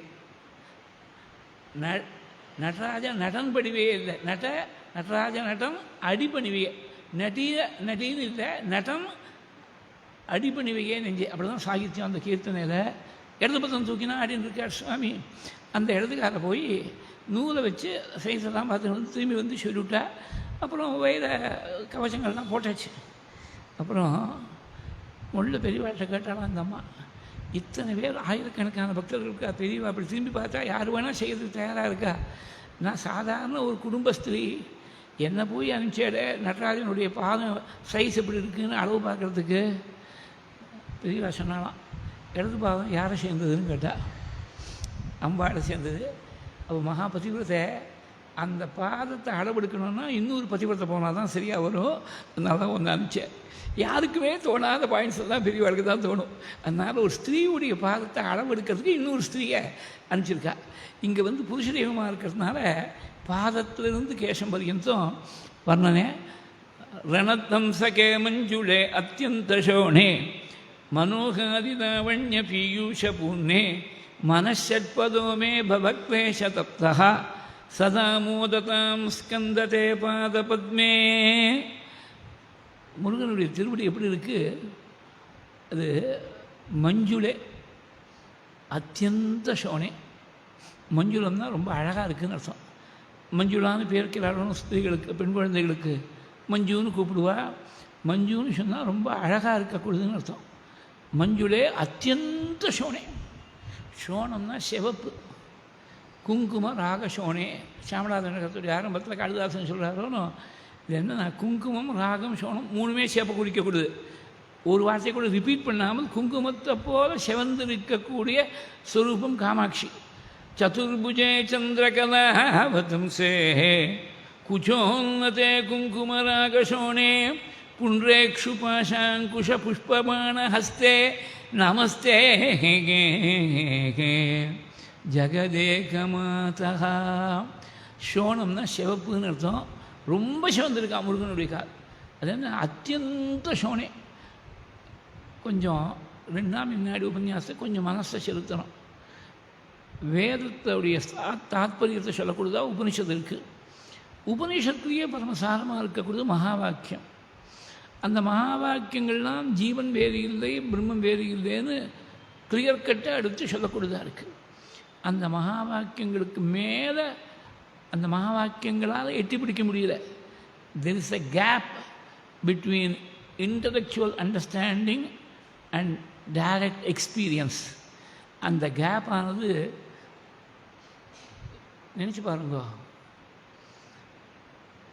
இந்த அளவு மட்டும் ஒருத்தன் வந்துட்டான், இங்கே இருக்குது, மேலே இருக்குது பகவானுடைய சரணம்னு வச்சுக்கோ. ஒரு எக்ஸாம்பிள், இவ்வளோ கிட்டக்க இல்லை, இவ்வளோ கிட்டனா யார் வேணால் பிடிச்சிடலாம். எனக்கு கை இதுக்கு மேலே ஓங்காதுங்கிறதுனால இவ்வளோ தான் காட்ட முடியாது. ஒரு எக்ஸாம்பிளுக்கு ஒரு இடத்துல ஒரு பாயிண்ட் மட்டும் இந்த வேதம் சொல்லக்கூடிய மகா வாக்கியங்கள் ஒரு பாயிண்ட் மட்டும் கொண்டு போய் சேர்க்குறது. அதுக்கு மேலே இருக்குது முருகனுடைய சரணம். ஒரு சின்ன கேப் இருக்குது, அந்த கேப்பை க்ராஸ் பண்ணணும். அந்த கேப் ஆனது அவனாக பிடிச்சி கை கொடுத்து தூக்கி விட்டால் தான் அந்த கேப்பை பிரிட்ஜ் பண்ண முடியும். இவனாக பண்ண வேண்டியது இந்த பாயிண்ட் மட்டும் வந்துட்டான். உபனிஷத் காட்டக்கூடிய மகா வாக்கியம் காட்டக்கூடிய பாயிண்ட் மட்டும் வந்துட்டான். அந்த கேப் ஆனது அருளால் பிரிட்ஜ் பண்ண வேண்டிய கேப்பாக இருக்குது. இப்போ முருகனும் சின்ன குழந்தை. இந்த மகா வாக்கியங்கள்லாம் என்ன பண்ணுறது, ரொம்ப சூக்ஷ்மமான விஷயத்தை, பிரம்மம் வேறுகிறதே ஜீவன் வேறுகிறதேன்னு பரம சூக்ஷ்மமாக இருக்க ஒரு விஷயத்த சொல்கிறது. ஒரு பிரமிடாட்டமாக நீங்கள் வேதத்தை கல்பனை பண்ணி பார்த்தீங்கன்னாக்க, ஆரம்பத்தை முதல் நாளே சொன்னேன், கீழே அது வேறு பிரமிடாக சொன்னேன். ஆச்சாரியார் பண்ண ஸ்தோத்திரங்கள், நடுவில் பிரகரண கிரந்தங்கள், மேலே பாஷ்ய கிரந்தங்கள். வேதத்தையும் ஒரு பிரமிடாட்டமாக நினச்சேன்னா கீழே கர்மகாண்டம், நடுவில் உபாசனா காண்டம். உபாசனைகள் தான் பக்தி. மேலே ஞானகாண்டம், டாப் ஆஃப் த பிரமிட். அந்த ஞானகாண்டத்துடைய சாரமாக இருக்கக்கூடிய உபனிஷத்கள் they represent the tip of the top. அதுக்கு மேலே உபனிஷத்களுக்கும் மேலே மகா வாக்கியங்கள், மகா வாக்கியங்களுக்கு மேலே பிரணவம்னு சொல்லக்கூடிய ஏகாட்சரமாக இருக்கக்கூடிய ஓங்காரம். அதுதான் தி ஹையஸ்ட் பாயிண்ட். அந்த ஓங்காரம் கூட ஒரு சூச்சகமாக தான் சொல்கிறது, டைரெக்டாக அனுபூதியில் கொண்டு விடலை. அதுக்கு மேலே முருகன் சரணம் இருக்குது. அப்போ என்ன ஆகுது, சின்ன குழந்தை எப்போதுமே ஷேப்பாக இருந்து கொடுத்தனா சரீரம் கொஞ்சம் கைப்பட்டால் கூட ப்ரெஷர் வந்தால் கூட செவந்து போயிடும். சின்ன குழந்தைய கையில் எடுத்துக்கிறது ஜாகிரதையாக ஹேண்டில் பண்ணோம். 6 மாத குழந்தை எடுத்துக்கிறது கொஞ்சம் அழுத்தி பிடிச்சிட்டா குபீர்னு செவந்து போயிடுறது. இது எல்லாருக்கும் நமக்கு அனுபவத்தில் இருக்குது. இப்போ நம்ம மாற்றுக்கு எதிர்த்தாப்பில் ஒரு ரோடு ஏதோ கிராவல் போட்டுருக்கான்னு வச்சுக்கோ. எதிர்த்தாப்பில் ஒரு கோவில் இருக்குது. இங்கேருந்து 10 அடி தான் ரோடை கிராஸ் பண்ணால் கோவில். செருப்பு போட்டுன்னு போவானே, அங்கே போய் செருப்பு தொலைஞ்சு போயிடுமோன்னு கவலைப்பட்டுன்னு சுவாமியை மறந்து விட்டு செருப்பை நினச்சிட்டு இருப்போம். வருங்காலோடு போயிடலான்னு போனால் அந்த கிராவல் ஷேப்பாக இருக்குது, செக்கச்சவைன்னு இருக்கிற ஆளுக்கு கிராவல் பட்ட உடனே கால் செவந்து போய்டுறது 10 அடி நடக்கிறதுக்குள்ளே. அங்கேயே வேலை செஞ்சுருக்கான், ரோட்லேயே வேலை செய்கிறான், கூதி வேலை செஞ்சுருக்கான், காத்தாலேருந்து ராத்திரி மட்டும் வேலை செஞ்சுருக்கான். அவனுக்கு வஜ்ரம் பாஞ்ச கட்டையாக ஒரே ஸ்டட்டியாக இருக்க சரீரம். அவனுக்கு ஒன்றும் காலில் இந்த கிரேவல் பட்டு செவந்து போல காது, அது பழக்கப்பட்டு போயிடுது. பூ போல் இருக்கிறவாளுக்கு மென்மையாக ஷேப்பாக வேறு இருந்துவிட்டுனா கம்ப்ளெக்ஷன் கொஞ்சம் ப்ரெஷர் கொடுக்கறதுக்குள்ளே செவந்து போய்டுறது. இவனுடைய சரணமோ பாலசுப்ரமணியன் செவ்வேல்னு ஒரு பேர் முருகனுக்கு. செக்கச்சவேர்னு இருக்கக்கூடிய மூர்த்தி. ராமன் கிருஷ்ணன்லாம் நீலமேக சாமணன், இவன் செக்கச்சவேர்னு இருக்கக்கூடிய மூர்த்தி. ரொம்ப பூ போல சின்ன குழந்தை பாலசுப்ரமணியன். அதனால் செக்கச்சவேர்னு இருக்கக்கூடிய கால், அந்த காலை போய் இந்த ஓங்காரம், இந்த மகா வாக்கியங்கள் தொடர்றதுக்கு பிரயத்னம் பண்ணுறது, மேலே படுறபோது அப்படி குபீர்னு செவந்து போய்டுதான். அதை அம்பாள் மீனாட்சியை பற்றி நீலகண்ட தீட்சிதர் ஒரு ஸ்லோகத்தில் சொல்கிறார். ஆனந்த சாகரஸ்தவம்னு ஒரு ஸ்தோத்திரம் பண்ணிருக்கேன். அதில் சொல்லும்போது அம்பாளுடைய பாதம் எப்படி இருக்குன்னா, க்ஷீராப்தியை மதனம் பண்ணி கடையிற பொழுது ஏற்படக்கூடிய வெண்ணெயை விட இன்னும் மிருதுவாக இருக்கான் அம்பாளுடைய பாதம். வெண்ணெயை விட மிருதுவாக இருக்குது பாதம். அந்த வேதங்களுடைய சிரஸாக இருக்கக்கூடிய உபனிஷத்துடைய வாக்கியம் எப்படி இருக்குனாக்க கருங்கல்லை விட இன்னும் ஹார்டாக இருக்குது. பாஷாணத்தோபி கட்டினே சிரசி ஸ்ருதீனாம் பிராய பரிபிரமவசாத் இவ பாட்டலாபம் அம்பஸ்மரேயம் அமிர்தார்ணவமாதலப்த ஹையங்கவீன சுகுமாரமிதம் பதம் தே. ஹையங்கவீனம்னா வெண்ணெய்னு அர்த்தம். ஹையங்கம்னா வெண்ணெய். வெண்ணெயை விட முதுவாக இருக்கக்கூடிய அம்பாளுடைய பாதம் அந்த உபனிஷத் வாக்கியங்களுக்கு மேலே கடுமையாக கருங்கல்லாட்டமாக இருக்கக்கூடிய உபனிஷத் வாக்கியம் மேலே பட்ட உடனே என்ன எடுத்து பிராய பரிபிரமவசாத்து இவ பாட்டலாபம். அப்படியே தருணாதித்ய பாட்டலா அப்படின்னு ஒரு நாம வருது லலிதாசஹஸ்ரநாமத்தில். அதாவது இளம் சூரியனை போல செவந்திருக்கா, அதான் அர்த்தம். தருணாதித்ய பாட்டலானாக்க அருணான்னு சொன்னால் அது இளம் சூரியன் காட்டால் உதிக்கக்கூடிய சூரியனுடைய சாரதிக்கு அருணன்னு பேர். சூரியோதயத்துக்கு 10 நிமிஷம் முன்னாடி செவக்கிறதோன்னு அந்த வானமானது அருணோதயம்னு சொல்லுவோம். அந்த மாதிரி இருக்கக்கூடிய அருணா அப்படின்னு அந்த வர்ணத்தில் இருக்கக்கூடிய அம்பாளுக்கு அருணான்னு பேர். அந்த மாதிரி செவந்து பிடித்த உன்னுடைய சரணம், அந்த சரணத்தை நான் ஸ்மரிக்கிறேன். அம்பஸ்மரேயம் அமிர்தார்ணவ மாதலப்த ஹையங்கவீன சுகுமாரம் இதம் பதம் தே. முருகனும் பாலமுருகனாக இருக்கிறதுனால இந்த வேத வாக்கியங்கள் உபனிஷத் வாக்கியங்களுக்கு மேலே மகா வாக்கியங்களுக்கு மேலே அவனுடைய பாதம் படுற போது குபீர்னு சிவந்து பிடித்து அத்தியந்த சோனே.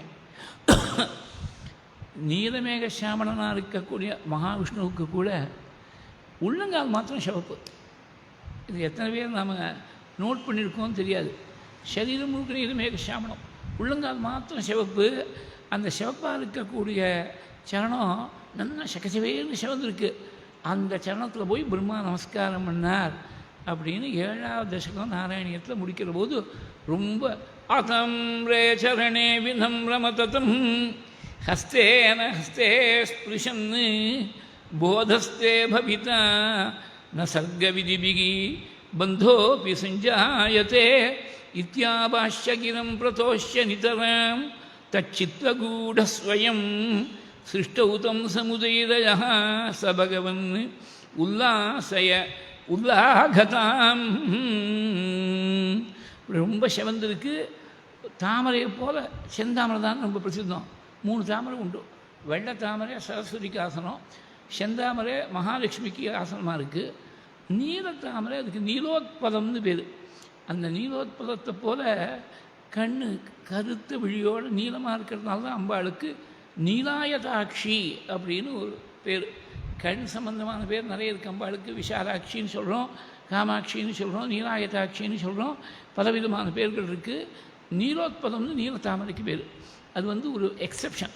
செந்தாமரையானது காற்றால் சூரியோதயத்தில் மலர்ந்து ராத்திரி அஸ்தமனமான போது மூடக்கூடியது. நீலோத்பதம் நேர் எதிர்ப்பதம். அஸ்தமித்த உடனே மலரும், வடிகாலத்தால் உதயத்துக்கு முன்னாடி மூடிடும். இது ஒரு இன்ட்ரெஸ்டிங் சைடு லைட், அவ்வளோதான். அந்த செந்தாமரையை போல் உன்னுடைய சரணம் இருக்குதுன்னு சொல்கிறேன். சதா மோதத்தாம் ஸ்கந்ததே பாத பத்மே. சரணத்தை தாமரையாக பேசியிருக்க. அந்த தாமரைன்னு சொன்னாக்க அது ஹம்சங்கள் வரணுமே. தாமரையை தேடின்னு ஹம்சங்கள் வரும். சரத் ருத்துவில் கங்கையில் இருக்கக்கூடிய தாமரையை தேடிண்டு ஹம்சங்கள்லாம் எப்படி தானாக வருமோ, ராத்திரியில் மருந்து பச்சளைகள்னு சொல்லுது. அந்த மருந்து பச்சளை பக்கத்தில் பார்த்தேன்னா ஒன்றும் தெரியாது. இருட்டின உடனே அதுக்கு ஒரு பிரகாசம் வந்துடும்.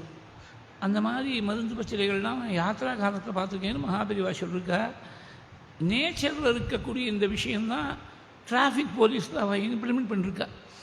அவள் செல்ஃப் லூமினஸாக ஒரு கோட் போட்டுருப்போம் அந்த டிராஃபிக் கான்ஸ்டபிள்.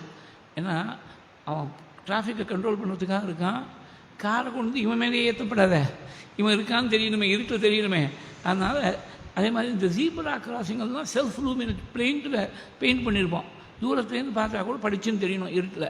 இது எங்கேருந்து வந்திருக்குன்னா நேச்சர்லேருந்து வந்திருக்கக்கூடிய ஐடியா. மருந்து பச்சிலைகளுக்கு இருட்டு வந்த உடனே ஒரு பிரகாசம் வந்துடும். அந்த இருட்டின உடனே அந்த மருந்து பச்சிலைகளுக்கு எப்படி பிரகாசம் வருமோ, சரதுத்து வந்த உடனே கங்கையில் இருக்கக்கூடிய தாமரைகளுக்கு எடுத்து ஹம்சம் எப்படி வருமோ, அந்த மாதிரி வித்யாபியாசம் பண்ணக்கூடிய சமயத்தில் ஏற்கனவே அபியாசம் பண்ண வித்தியகள்லாம் பார்வதியிட்ட வந்து சேர்ந்தது அப்படின்னு ஒரு ஸ்லோகம், காளிதாசனுடைய ஸ்லோகம். தாம் ஹம்சமாலா சரதீவ கங்காம் மகௌஷதிம் நக்தமிவாத்மபாசா ஸ்திரோபதேசம் உபதேசகாலே பிரபேதிரே பிராக்தன ஜென்ம வித்யா. பிரபேதிரே பிராக்தன ஜென்ம வித்யா. அந்த மாதிரி இந்த ஹம்சம் ஒன்று இருக்கணும். தாமரைனா அது தேடின வரக்கூடிய ஹம்சம் இருக்கணும். முருகனுடைய சரணம் தாமரையாட்டமாக இருக்கணும். எது ஹம்சம்னா ரணத்னம்சகே. காலில் போட்டு இருக்கக்கூடிய கொலுசு இருக்க, அது பாதசரம், அது வெள்ளியில் தான் இருக்கும். எத்தனை கோடீஸ்வரனாக இருந்தாலும் சொர்ணம் பவித்திரமாக இருக்கிறதுனால, பவித்திரம் வைஹிரண்யம் இப்போ தானே பார்த்தோம். அதனால் அந்த சொர்ணம் வந்து இடுப்புக்கு கீழே சுத்தி குறைச்சவங்கிறதுனால இடுப்புக்கு கீழே சொர்ணத்தை யூஸ் பண்ணுறது இல்லை. சொர்ண வர்ணத்தில் இப்போ ஐம்பொந்துன்னு ஏதோ வந்திருக்கு கொலுசுக்கு, அப்படி சில ஸ்திரீகள்லாம் தரிக்கிறா. ஆனால் சொர்ணம் அசல் சொர்ணத்தை இடுப்புக்கு கீழே யூஸ் பண்ணுறது இல்லை. பெரும்பாலும் இன்றைக்கும் பார்த்தீங்கன்னா கொலுசுனா வெள்ளியாக தான் இருக்கும். அந்த வெள்ளி விடவிடையர்னு இருக்கணும். வெள்ளையாக இருக்கிறது ஹம்சம் வெள்ளையாக இருக்கிற மாதிரி இருக்குது. ரணத்னம்சகே. இன்னொன்று ஹம்சம் சப்தம் பண்ணிட்டு வர மாதிரி கொலுசு போட்டு நடந்து வந்தால் அந்த சப்தம் தெரிகிறது, யாரோ வரானோ அந்த சப்தத்துலேருந்து கண்டுபிடிக்க முடியாது. ரணத்னம்சகே மஞ்சுடே அத்தியந்த சோனே மனோகாரிதாவண்ய பீயூஷ பூர்ணே. சரி, எல்லாம் சொல்லிவிட்டேன். காலில் இருக்கக்கூடிய பாதசரம் ஹம்சமாட்டமாக இருக்குது, ரொம்ப அழகாக இருக்குது, தாமரை மாதிரி செவந்திருக்கு. இது மகா வாக்கியத்து மேலே சஞ்சாரம் பண்ணி செவந்திருக்கு. ஆனால் தேன் ஒன்று இருக்கணும். புஷ்பம் தான் தேன் இருக்கணும். என்ன தேன்? மனோகாரிதாவண்ய பீயூஷ பூர்ணே.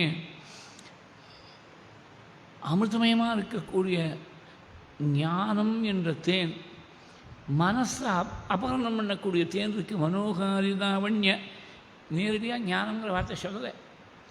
லாவண்யம் தான் அழகுன்னு அர்த்தம். மனசை கவரக்கூடிய அழகுங்கிற தேன் அங்கேருந்து அப்படியே ததுமின் இருக்குது. அந்த புஷ்பத்துலேருந்து, திருவடி தாமரையிலேருந்து ததுமின் இருக்குது.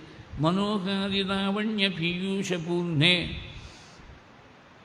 இது ரொம்ப இன்ட்ரெஸ்டிங்கான யூசேஜ். மனசை கவரக்கூடிய அழகுங்கிறது நேர் அர்த்தம். இது எல்லாருக்கும் புரியும். ஆனால் ஒரு டீப்பர் லெவலில் பாருங்க, வாஸ்தவத்தில் முருகனுடைய சரணத்திலேருந்து ஒழுகக்கூடிய தேன் சரீரத்துடைய அழகு மாத்திரம் சொல்லக்கூடியது இல்லை. எல்லாத்துக்கும் மேலாக இருக்கக்கூடிய அழகு ஆத்மாவுடைய அழகு. அந்த ஆத்ம ஞானமாக இருக்கக்கூடிய தேன் தான் ஒழுகிறது. அந்த ஆத்ம ஞானம் என்ற தேன் எப்படி இருக்குன்னா மனோஹாரி, மனசை கவரக்கூடியதாக இருக்குனாக்க, ஹாரின்னா திருடக்கூடியதுன்னு அர்த்தம். நேர் அர்த்தம் ஹரதாதுவுக்கு திருடுறதுன்னு அர்த்தம். இது கொஞ்சம் எக்ஸ்பிளைன் பண்ணோம். மனசுன்னு ஒன்று இருக்குது, ஆத்மான்னு ஒன்று இருக்குது. ரெண்டுமே இங்கே தான் இருக்குது. மனசறிஞ்சு சொல்கிறேன் அப்படின்னு சொல்லும்போது நம்ம அறியாமல் நெஞ்சை தொட்டுக்கிறோம். ஆத்மா எல்லா இடத்துலையும் வியாபிச்சிருந்தாலும் கூட அந்த ஆத்மாவை தியானம் பண்ணுறபோது ஆத்மா குஹாயாம் நிஹிதோஸ்ய ஜந்தோ, கொஞ்சம் நாள் முன்னாடி பார்த்தோமே, ஹிருதய குகையில் தியானம் பண்ண சொல்லியிருக்கா. அதனால் ஆத்மாவும் இருக்குது, மனசும் இருக்குது, ரெண்டும் ஒரே இடத்துல இருக்குது. என்னாகும்? ஒரு சம்புடம் இருந்ததுன்னா ரெண்டு வஸ்துக்கள் போட்டேன்னா பின்னாடி போடக்கூடிய வஸ்து முதல்ல இருக்கக்கூடிய வஸ்துவை மறைச்சிடும். ரொம்ப சிம்பிள். பின்னாடி வந்தது மனசு. ஆத்மா எப்போதும் இருக்குது. ஆத்மாவை மறைச்சுன்னு இருக்குது மனசு. இந்த மனசுன்னு ஒன்று விலகினாதான், மனசுங்கிற திரை விலகினாதான் ஆத்ம தர்சனம். அந்த திரை எப்படி இருக்குனாக்க, பெட்ரூமில் போட்டிருக்கக்கூடிய கர்ட்டனாட்டமாக யாருக்கும் வெளியிலேருந்து பார்த்தா தெரியப்படாது. ஒபேக்கு கர்ட்டனாக இருக்குது இப்போ நம்ம மனசு. இந்த ஒபேக்காக இருக்கக்கூடிய கர்ட்டன் முதல்ல டிரான்ஸ்லூசண்ட்டாக கொஞ்சம் லைட் உள்ளே விடும்படியாக இருக்கணும். அப்புறம் இன்னும் கொஞ்சம் ரிஃபைன் ஆகி டிரான்ஸ்பரண்ட் ஆகணும். டிரான்ஸ்பரண்ட்னாக்க மிட்டாய் கடையில் மிட்டாய் தான் வச்சுப்போம் மெயின் ரோடில். அந்த கிளாஸ் கேஸுக்கு அவன் ஷாப்கீப்பருடைய சைடில் தான் அந்த ஓப்பனிங் இருக்கும். வெளியில் ஓப்பனிங் வைக்க மாட்டான். போகிறவன் வரான், அவன் மட்டும் எடுத்து சாப்பிட்டு போயிடுவான் மிட்டாயை. ஓப்பனிங் இங்கேருந்து பார்க்கலாம் மிட்டாய் என்ன இருக்குங்கிறது. வெளியிலேருந்து ரோட்டில் போகிறவனுக்கு தெரியும். இதெல்லாம் மார்க்கெட்டிங் டெக்னிக்ஸு. அவன் மாட்டில் உள்ளே வச்சானா யாரும் வாங்க மாட்டான். திருவள்ளை போகிறவனுக்கு அமாவாசை ஏகாசி எல்லாம் மறக்கணும். இதை பார்த்த உடனே நாக்கில் ஜலம் ஊறணும். அமாவாசைக்கு என்ன சார் 15 நாளைக்கு விட்டே வந்து விடுது, ஏகாசி 15 நாளைக்கு விட்டே வருது, இப்போ தானே வந்த மாதிரி இருக்குது, இந்த மிட்டாய் கிடைக்காது, ஃப்ரெஷ்ஷாக ஏதோ பண்ணியிருக்கான், சாப்பிட்ணுன்னு தோணணும், அவனை டெம்ப் பண்ணணும். அதானே அவனுடைய மார்க்கெட்டிங் எய்ம். அதனால் அப்படி நல்லா டிரான்ஸ்பரண்ட் கேஸில் வைக்கணும். அது நீ மட்டும் சூட் கேஸில் மூடி வச்சேன்னா பிரயோஜனம் இல்லை. மிட்டாயெல்லாம் டிரான்ஸ்பரண்ட்டாக இருக்கணும். தெரியுது, கண்ணால் பார்த்தா தெரியுது. ஆனால் ருச்சிக்க முடியல. ருச்சிக்கணும்னா அந்த கேஸ்லேருந்து வெளியில் எடுத்து இவன் வாயில் போட்டுனா தான் ருச்சிக்க முடியும். அது மாதிரி டிரான்ஸ்பரண்ட்டாக மனசு ஆகிடுச்சுனாக்க ஆத்மஸ்வரூபம் ஓரளவுக்கு தெரியுது, இன்டலெக்சுவலாக தெரியுது, அனுபவிக்க முடியல, ருச்சிக்க முடியல. ருச்சிக்கணும்னா அந்த மனசுங்கிற திரை, டிரான்ஸ்பரண்ட்டாக இருக்கக்கூடிய திரை அது விலகணும். அந்த திரை தான் ஆத்மாவுக்கும் ஆத்மா அனுபவத்துக்கும் திரையாக இருக்கக்கூடியது இந்த திரை. அந்த திரையை நாம விளக்க முடியாது. யார் அந்த திரையை வச்சாலோ அவள் தான் விளக்கணும். இப்போ ஆச்சாரியார் பூஜை பண்ணுறானாக்க நைவேத்திய காலத்தில் திரையை போட்டுவிடுவாள். அதுக்குன்னு 2 பேர் இருக்கா. திரையை எப்போ திறக்கணும், கல்பூரார்த்தி பண்ணுறவோ திறக்கணும்னு அவள் கரெக்டாக தெரியும். அந்த ஒரு இண்டிகேஷன் வந்தவுடனே மணி அடித்தா எல்லா மணி அடிக்கிறதுக்கும் ஒரே அர்த்தம் இல்லை. எந்த மணிக்கு திறக்கணும்னு தெரியும், கரெக்டாக திறந்துடுவாள். அந்த மாதிரி யார் திரையை போட்டாலோ அவள் தானே திரையை திறந்தாகணும். அம்பாள் தான் அந்த திரையை போட்டிருக்கா, மறைச்சிருக்கா. அந்த திரையை அவள் தான் விளக்கணும். ஆனால் எல்லாருக்கும் அவள் விளக்கிறது இல்லை. ஒரு சிலருக்கு விளக்குறானாக்க யூனிலேட்டராக இவருக்கு இந்த மனசுங்கிற திரையை விளக்கணும், இவருக்கு விளக்க வேண்டாம்னு பட்சபாதம் பார்க்குறாடா, அப்படி இல்லை. 2 விஷயம் பண்ணி ஆகணும். மனசுங்கிறது முதல்ல ஆடிண்டே இருக்குது, அழுக்காக வேலை இருக்குது. அழுக்காக இருக்கக்கூடிய மனசை சுத்தம் பண்ணணும். அப்படி சுத்தம் பண்ணுறதுக்காக தான் கர்மா.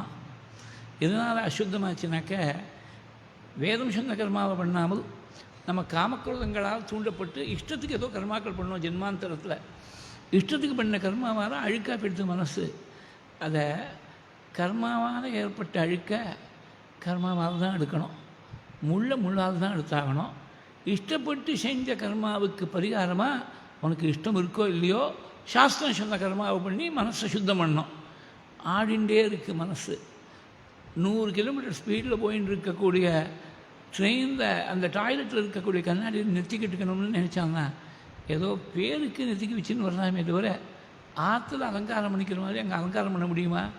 கொஞ்சம் கால் எங்கேயா தவறுனா உள்ளே போய் அந்த கமோடில் கால் சிக்கின்றுமோன்னு கவலையாக இருக்குது. ஏதோ பேருக்கு ஒரு நெத்திக்கிட்டுன்னு வரலாம், அவ்வளோதான். ஆடிண்டே இருக்குது, டாப் ஸ்பீடில் போயின்ட்டுருக்கு அந்த வண்டி. அதனால் இந்த மனசுங்கிறது கண்ணாடி ஆட்டமாக ஆடிண்டே இருக்குது. ஆட்டத்தை முதல்ல நிறுத்தணும். ஆட்டத்தை நிறுத்துறதுக்காக தான் பக்தி. பக்திங்கிறது என்னன்னா ஒரே விஷயத்தை 1000 முறை, ஒரே நாமாவை 1000 முறை பண்ணு. தினம் சிவ பூஜை பண்ணிட்டுருக்கார் 50 வருஷமாக, தினம் ஸ்ரீருத்ரம் தான். அழுத்து போயிடுத்தேன், வேறு ஏதாவது மந்திரத்தை சொல்கிறேனே, சிவ பூஜை ஸ்ரீருத்ரம் தான் சொல்லியாகணும், மாற்ற முடியாது. சந்தியாவந்தம் தினம் பண்ணிட்டுருக்கேன், 70 வருஷமாக பண்ணிட்டுருக்கேன். அழுத்து போயிடுத்து காயத்ரி பண்ணி அதுக்கு பதிலாக பஞ்சாட்சரம் பண்ணலாமோ? பஞ்சாட்சரம் தனியாக ஜபம் பண்ணலாம். சந்தியாவந்தத்தில் வந்தால் காயத்ரி தான் பண்ணி ஆகணும். செஞ்சதையே திருப்பி செய்கிறது 1000 தனித்தனி திசைகளில் சஞ்சாரம் பண்ணக்கூடிய மனசை 1000 திசை தெரிய வேண்டாம், ஒரே விஷயத்தில் 1000 முறை திரும்பி திரும்பி வரட்டும். ஒரு கன்றுக்குட்டி இருந்துருச்சுன்னா கிராமங்களில் என்ன பண்ணுவா, கன்றுக்குட்டி துள்ளி குதித்து ஓடிண்டே இருக்கும். அது பின்னாடி நம்மளால் ஓட முடியாது, சாத்தியமே இல்லை. 4 கால் பாய்ச்சலாக போகும். அந்த கன்றுக்குட்டியை ஒரு கயிறு எடுத்து பக்கத்தில் ஒரு மரத்து பக்கத்துலையோ ஒரு கம்பம் பக்கத்துலையோ கட்டி விட்டுடுவா. இந்த 10 அடி நீளத்துக்கு கயிறு இருந்தால் அந்த 10 அடி ரேடியஸ்குள்ளே சுற்றின்னு இருக்கும். கொஞ்சம் 1/2 மணி நேரம் சுற்றும், கொஞ்சம் படுத்துக்கும், மறுபடியும் எழுந்திருக்கும், மறுபடியும் துள்ளும், மறுபடியும் குதிக்கும், மறுபடியும் படுத்துக்கும். அதனால் அது ஒரு 10 மைல் கவர் பண்ணணுன்னா அந்த 10 மைல் ஒரே இடத்துல இருந்து 10 மைல் கவர் பண்ணுறது. இந்த கன்றுக்குட்டி எக்ஸாம்பிள் இப்போ ரொம்ப பேருக்கு புரியறது கஷ்டம். ஏன்னா மாடையோ கன்றுக்குட்டியோ மாட்டு கொட்டிலையோ பார்க்குறது அபூர்வமாக போயிடுது. மாடர்ன் எக்ஸாம்பிள் சொல்கிறேன். ஒருத்தருக்கு கிட்டத்தட்ட இப்போ 50% of the population type 2 diabetes இருக்குது. இன்சுலின் டிபெண்ட்டில் மாத்திரை ஏதோ சாப்பிட வேண்டியிருக்கு. ஆகாரத்தில் கண்ட்ரோல் வேணும், எக்ஸசைஸ் வாக்கிங் ரொம்ப முக்கியம் அப்படின்னு டாக்டர் சொல்கிறார். காலத்தால் எழுந்த உடனே பக்கத்தில் வச்சுட்டு ஒரு வாக்கிங். அது என்ன பேரஃபர்னேலியாங்கிற ஒரு வெள்ளை ஹாஃப் ஷார்ட்ஸ், அப்புறம் ஒரு வெள்ளை டிஷர்ட், அது ஒன்றுமே கடையில் போய் வாங்க வேண்டாம். ஏதோ ஆன்லைனில் பர்ச்சேஸ் பண்ணால் கேஷ் ஆன் டெலிவரி, இல்லைன்னா ஆன்லைன் பேமெண்ட்டு அவன் மாட்டு கொடுத்துட்டு போயிடுவோம். 7 நாளுக்குள்ளே if you are not satisfied you can return the product. அதுக்கு ஒரு வெள்ளை சாக்ஸு, அப்புறம் ஜாகிங் ஷூஸ் என்னமோ சொல்கிறேன். என்ன வித்தியாசமோ தெரியல, எனக்கு தெரியல. ஏதோ ஜாகிங் ஷூஸ்னு சொல்லி வெள்ளையாக ஒரு ஷூஸை போட்டுட்டு காலங்காலத்தால் சில பேர் துணைக்கு ஒரு ஸ்வாவையும் அழைச்சின்னு போயிடுவாள், ஒரு நாயும் அழைச்சின்னு போயிடுவாள். நம்ம எக்ஸாம்பிளில் இருக்கிறவர் நாயை அழைச்சின்னு போகல, தனியாக போயிட்டார். அவர் சுகர் கண்ட்ரோல் பண்ணுறதுக்காக வாக்கிங் தானே போயிட்டானோ. சுகர் ஜாஸ்தியாக போனாலும் தலை சுற்றும், சுகர் லோவாக போனாலும் தலை சுற்றும். ஒன்று ஹைப்பர் கிளைசீமியான்னு பேர், ஒன்று ஹைப்போ கிளைசீமியான்னு பேர். இப்போ எது வந்து தலை சுற்றினா தேவையில்லை, ஹையாக போய் தலை சுற்றினா தேவையில்லை. ஆனால் லோவராக இருக்கிறது, லோ சுகருங்கிறது ரொம்ப டேஞ்சரஸ். ஹை சுகர்னால் ஏதோ மருந்து கொடுத்து இறக்கிவிடலாம், லோ சுகர் உயிரையே வாங்கினாலும் வாங்கிவிடலாம். அதனால் டயபெட்டிஸ்லாம் கையில் ஏதாவது ஸ்வீட்டை வச்சுங்கன்னு சொல்லுவாள். ரொம்ப குறையிற மாதிரி இருந்தால் டக்குன்னு ஸ்வீட்டை வாயில் போட்டுவிடணும், அது மறுபடியும் இந்த சுகரில் வர ஸ்டெபிலைஸ் பண்ணுறதுக்காக. இவர்கள் ஸ்வீட்டை தான் வச்சுக்கல. போனால் வாக்கிங் போயிட்டே இருக்கிறோம், திடீர்னு தலையை சுற்றிட்டு கீழே மயக்கம் போட்டு விழுந்துட்டார். அங்கே யாரோ ஒரு குட் சமாரியன் வழியில் வந்தார். வழியில் வந்தால் இவருடைய செல்ஃபோன் எடுத்து லாஸ்ட் கால் நம்பருக்கு ஏதோ கூப்பிட்டு இவர் யாருங்கிறத ஒரு வழியாக ட்ரேஸ் பண்ணி ஒரு ஆட்டோவை கூப்பிட்டு இவரை கொண்டு போய் ஆற்றில் இறக்கி விட்டுட்டு போனார். நான் வந்தேன், நல்ல வேலை உங்கள் ஆற்று மாமா பிழைச்சார். யாராவது போக்கு சாக்கி வந்தால் சதியும் திரும்பி போயிருப்போம், இவர் பத்திரமா ஆற்றுக்கு வந்து சேர்ந்துக்க முடியாது. அதனால் இனிமேல் ஜாக்கிரதை, தனியாக அனுப்பாதுங்கோ வாக்கிங்கு அப்படின்னு சொல்லிட்டு போயிட்டார். இவருக்கும் வாக்கிங் போகாமல் இருக்க முடியல. அது இருந்தால் தான் சுகர் கொஞ்சம் கண்ட்ரோலில் இருக்குது. இவர் டயத்துக்கு ஆற்றுல இருக்கிறவா யாருக்கும் வாக்கிங் போகிறதுக்கு டைம் இல்லை. என்ன பண்ணார், மறுநாள் போய் ஒரு ட்ரெட்மில் ஒன்று வாங்கிட்டு வந்துட்டார். ட்ரெட்மில் பல ஆயிரக்கணக்கான ரூபாய் கொடுத்து, லேட்டஸ்ட் மாடல், அது என்னெல்லாமோ டிஜிட்டல் டிஸ்பிளேலாம் காட்டும். நீ எத்தனை ட்ரெட்மில் காட்டினாலும் சரி. இப்போ என்னெல்லாமோ லேட்டஸ்ட்டு அந்த வாட்ச் ஒன்று இருக்குங்கிற, அந்த மெடிக்கல் பேராமீட்டர்ஸ்லாம் காட்டக்கூடிய வாட்ச், அது ஒன்று கட்டின்ட்டா கூட போகிறோம். நீ ஒரே இடத்துல இருந்தால் கூட நீ 5000 ஸ்டெப்ஸ் இருக்கிறேனாக்க எத்தனை ஸ்டெப்ஸ் எடுத்துருக்கேன், what is your speed in terms of kilometres per hour, எவ்வளோ கேலரிஸை பேர்ன் பண்ணியிருக்கேன், இதெல்லாத்தையும் டீட்டெயில்ஸை தான் அது டிஜிட்டல் டிஸ்பிளே காட்டுறது. ட்ரெட்மில்லில் நீ நடக்கிற போது சங்கீதம் கேட்கலாம். அது இப்போ எல்லோரும் ஒன்று ஒரு ப்ளூடூத் ஒன்று கனெக்ட் பண்ணி விடுறாலும் நம்மகிட்ட பேசான்னு நினச்சிட்டு இருக்கோம், அவள் யார்ட்டையோ பேசின்னு இருக்கான் தெருவில் போகக்கூடியவும். அந்த மாதிரி சங்கீதம் கேட்கலாம், பஜனையை கேட்கலாம், புஸ்தகம் படிக்கலாம், பேப்பர் படிக்கலாம், பக்கத்தில் ஆற்றுல இருக்கிறவாட்ட பேசலாம். எல்லாம் பண்ணால் கால் மாற்றம் நடந்துகிட்டே இருக்குது. இது பிரின்சிபல் என்னென்னா எங்கேருந்து வந்திருக்கு, ரிஷிகள்கிட்டேருந்து தான் வந்திருக்கு. ட்ரெட்மில் கம்பெனியில் வரல இந்த பிரின்சிபலாக வந்து. அதாவது 10,000 அடி நடக்கணும், 10,000 ஸ்டெப்ஸ் நடக்கணும். அந்த 10,000 ஸ்டெப்ஸு லீனியராக point A to point B 5,000 steps, திரும்பி வரும்போது 5,000 ஸ்டெப்ஸ். அப்படி நடக்கிறத விட ஒரே இடத்துல இருந்து 10,000 ஸ்டெப்ஸ் கவர் பண்ணுற மாதிரி தான் 10,000 எண்ணங்களில் தெரியக்கூடிய மனசை ஒரே வஸ்துவை 10,000 முறை ராமநாமா பண்ணு அப்படிங்கிறது இந்த பிரின்சிபிள் தான் பக்தியுடைய அடிப்படையை. அதனால் சுத்தமாக இல்லாத மனசை சுத்தம் பண்ணுறதுக்காக கர்மா, ஆடின்னு இருக்கக்கூடிய மனசை ஒரே இடத்துல நிறுத்தி வைக்கிறதுக்காக பக்தி. இந்த ரெண்டையும் பண்ணிவிட்டான்னா மூணாவது இவன் கையில் இல்லை, பகவான் இவன் பண்ண வேண்டியதை பண்ணிவிட்டானான்னு பார்க்கலாம். பண்ணியாச்சுன்னா இனிமேல் ஒரே ஒரு காரியம், இதை நாம் செய்ய வேண்டியது மனசுங்கிற திரையை உருவிடணும்னு உருவிடுறான். உருவினா உள்ளே இருக்கக்கூடிய ஆத்மா பிரகாசிக்கிறது. ஆத்மா அப்படியே தான் இருக்குது, திரையை போட்டு மறைச்சிருக்கிறதுனால தெரியல. திரையை விளக்கின உடனே ஆத்மஸ்வரூபம் பிரகாசிக்கிறது. மனசை திருடக்கூடியது அவனுடைய அனுகிரகம். அதான் சதாசிவா அனுகிரகதா பஞ்சகிருத்திய பராயணா. பகவானுடைய அனுகிரகத்தால் தான் இந்த மனசுங்கிற திரை விளக்கணும். அதான் சொல்கிற மனோகாதி லாவண்ய பீயூஷ பூர்ணே. லாவண்யம்னா அழகு, அது அழியாத அழகு. கீழே ஒரு நாள் சொன்னேன், மகாத்திரிபுர சுந்தரின்னு அம்பாளுக்கு பேர், மகாலாவண்ய சேவதிகின்னு பேர். கம்பர் சொல்கிற போது ஐயோ இவன் வடிவென்பது ஓர் அழியா அழகுடையான்னார் அயோத்தியா காண்டத்தில். அழியா அழகுனாக்க நம்ம சரீரம் அழியக்கூடியது, அந்த சரீரத்துடைய அழகு அழியக்கூடியதாக தான் இருக்கும். அழியாத அழகுனாக்க ஆத்மா ஒன்று தான் அழியாத வஸ்து, அந்த ஆத்மாவுடைய அழகு தான் அழியா அழகுடையான். A thing of beauty is a joy for எவர்னு இங்கிலீஷ் போயிட்டு சொல்லிட்டு போயிட்டார். எ திங் ஆஃப் பியூட்டி, இது ரெண்டாவது வஸ்து கிடையாது, ஆத்மாங்கிறது ஒன்றே ஒன்று தான். A things of beauty are joys for எவர்னு பகுவச்சனத்தில் சொல்ல, a thing of beauty is a joy for ever அத்வைதத்தை பேசிட்டு போயிட்டார். அதனால் இந்த ஆத்மஸ்வரூபத்தை மறைச்சிட்டு இருக்கக்கூடிய மனசை விளக்கக்கூடியது ஆத்மஸ்வரூபத்துடைய அழகு. அந்த அழகானது முருகனுடைய சரணத்தில் அப்படி தேனாட்டமாக ஒழுகின்னு இருக்கு. மனோகாதி லாவண்ய பீயூஷ பூர்ணே மனஷட்பதோமே பவக்லேஷ தப்தா சதா மோததாம் ஸ்கந்ததே பாதபத்மே. எல்லாம் இருக்குது, ஷேப்பாக இருக்குது, அழகாக இருக்குது. காலில் இருக்கக்கூடிய பாதசரம் அம்சமாட்டமாக இருக்குது. மனசை கவரக்கூடிய அழகு தேனாட்டமாக ததும்பின்னு இருக்குது.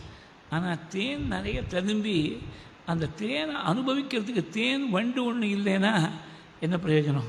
தேன் வண்டு வேணுமே, தேன் வண்டு இருந்தால் தான் அந்த தேனுக்கு பிரயோஜனம்.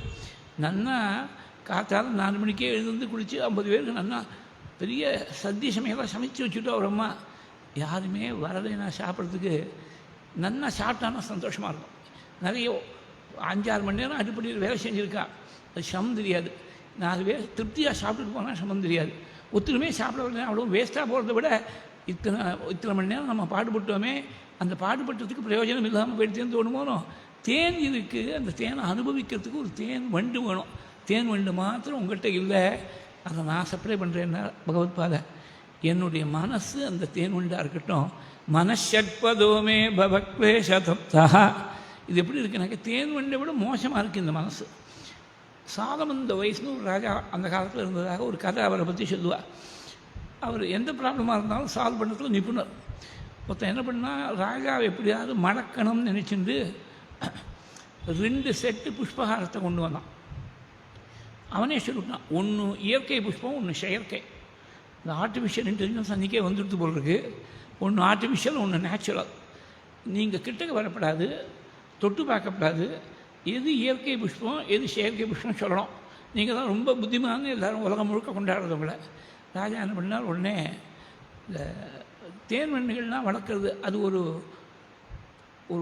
இண்டஸ்ட்ரி ஆட்டமாக இப்போவும் 10 இடத்துல நடந்துருக்கு. தேன் வண்டை ரிலீஸ் பண்ணுன்னு விட்டார் ஆடை போட்டு. அது கரெக்டாக இயற்கை புஷ்பத்தில் போய் உட்காந்துடுச்சு. இதுதான் இயற்கை புஷ்பம். தேன் வண்டு வந்து முக்கிய கொடுத்து இயற்கை புஷ்பம், தேன் வண்டு இல்லாதது செயற்கை புஷ்பம்னு சொல்லிவிட்டார். அதுக்கு தெரியுது, இன்ஸ்டிங்டிவாக தெரியுது எது இயற்கை எது செயற்கைன்னு தெரியுது. இந்த மனசுக்கு தெரிய மாட்டேங்கிறது எது வாஸ்தவமான சந்தோஷம், இது வாஸ்தவமான ஆனந்தம், இது வாஸ்தவம் இல்லாத அனித்தியமாக இருக்கக்கூடிய தாத்காலிகமான சுகம்னு மனசுக்கு தெரிய மாட்டேங்கிறது. எங்கெல்லாமோ போய் அலைஞ்சு எங்கேயாவது சுகம் கிடைக்குமான்னு ஏங்கி பவக்லேஷ தப்தா. பிறவி பிணியில் போய் சம்சாரத்தை எங்கேயாவது சுகம் கிடைக்குமான்னு ஏங்கி போய் எங்கேயும் கிடைக்காமல் ஏமாந்து போய் தவிச்சு போயிருக்கு இந்த மனசு. வாஸ்தவமான ஆனந்தமாக இருக்கக்கூடிய உன் சரணத்தில், அந்த சரணமாக இருக்கக்கூடிய தாமரையில் அங்கேருந்து ஒழுகக்கூடிய ஞானத்தேனை அனுபவிக்கிறதுக்கு இந்த மனசு ஒரு தேன் வண்டாக இருக்கட்டும். மனஷட்பதோமே பவக்லேஷதப்தா சதா மோததாம் ஸ்கந்ததே பாதபத்மே. சதா மோததான். தேன் வண்டு தேன் குடித்தாச்சா இல்லை தேன் இனிமேல் தான் குடிக்க போகிறதா எப்படி கண்டுபிடிக்கிறது? தேன் வண்டுட்டு போய் கேட்க முடியுமா? அது பேசுமா? அதோடைய பாஷை நமக்கு பேச முடியுமா? ராமகிருஷ்ண பரமஹம்சர் ரொம்ப அழகாக சொல்லியிருக்கார். சில சமயத்தில் தேன் வண்டு இப்படி காது பக்கத்தில் இப்படி ஒரு பஸ்ஸிங் சவுண்ட் பண்ணின்னு ங்கைன்னு சத்தம் போட்டுன்னு போகும்.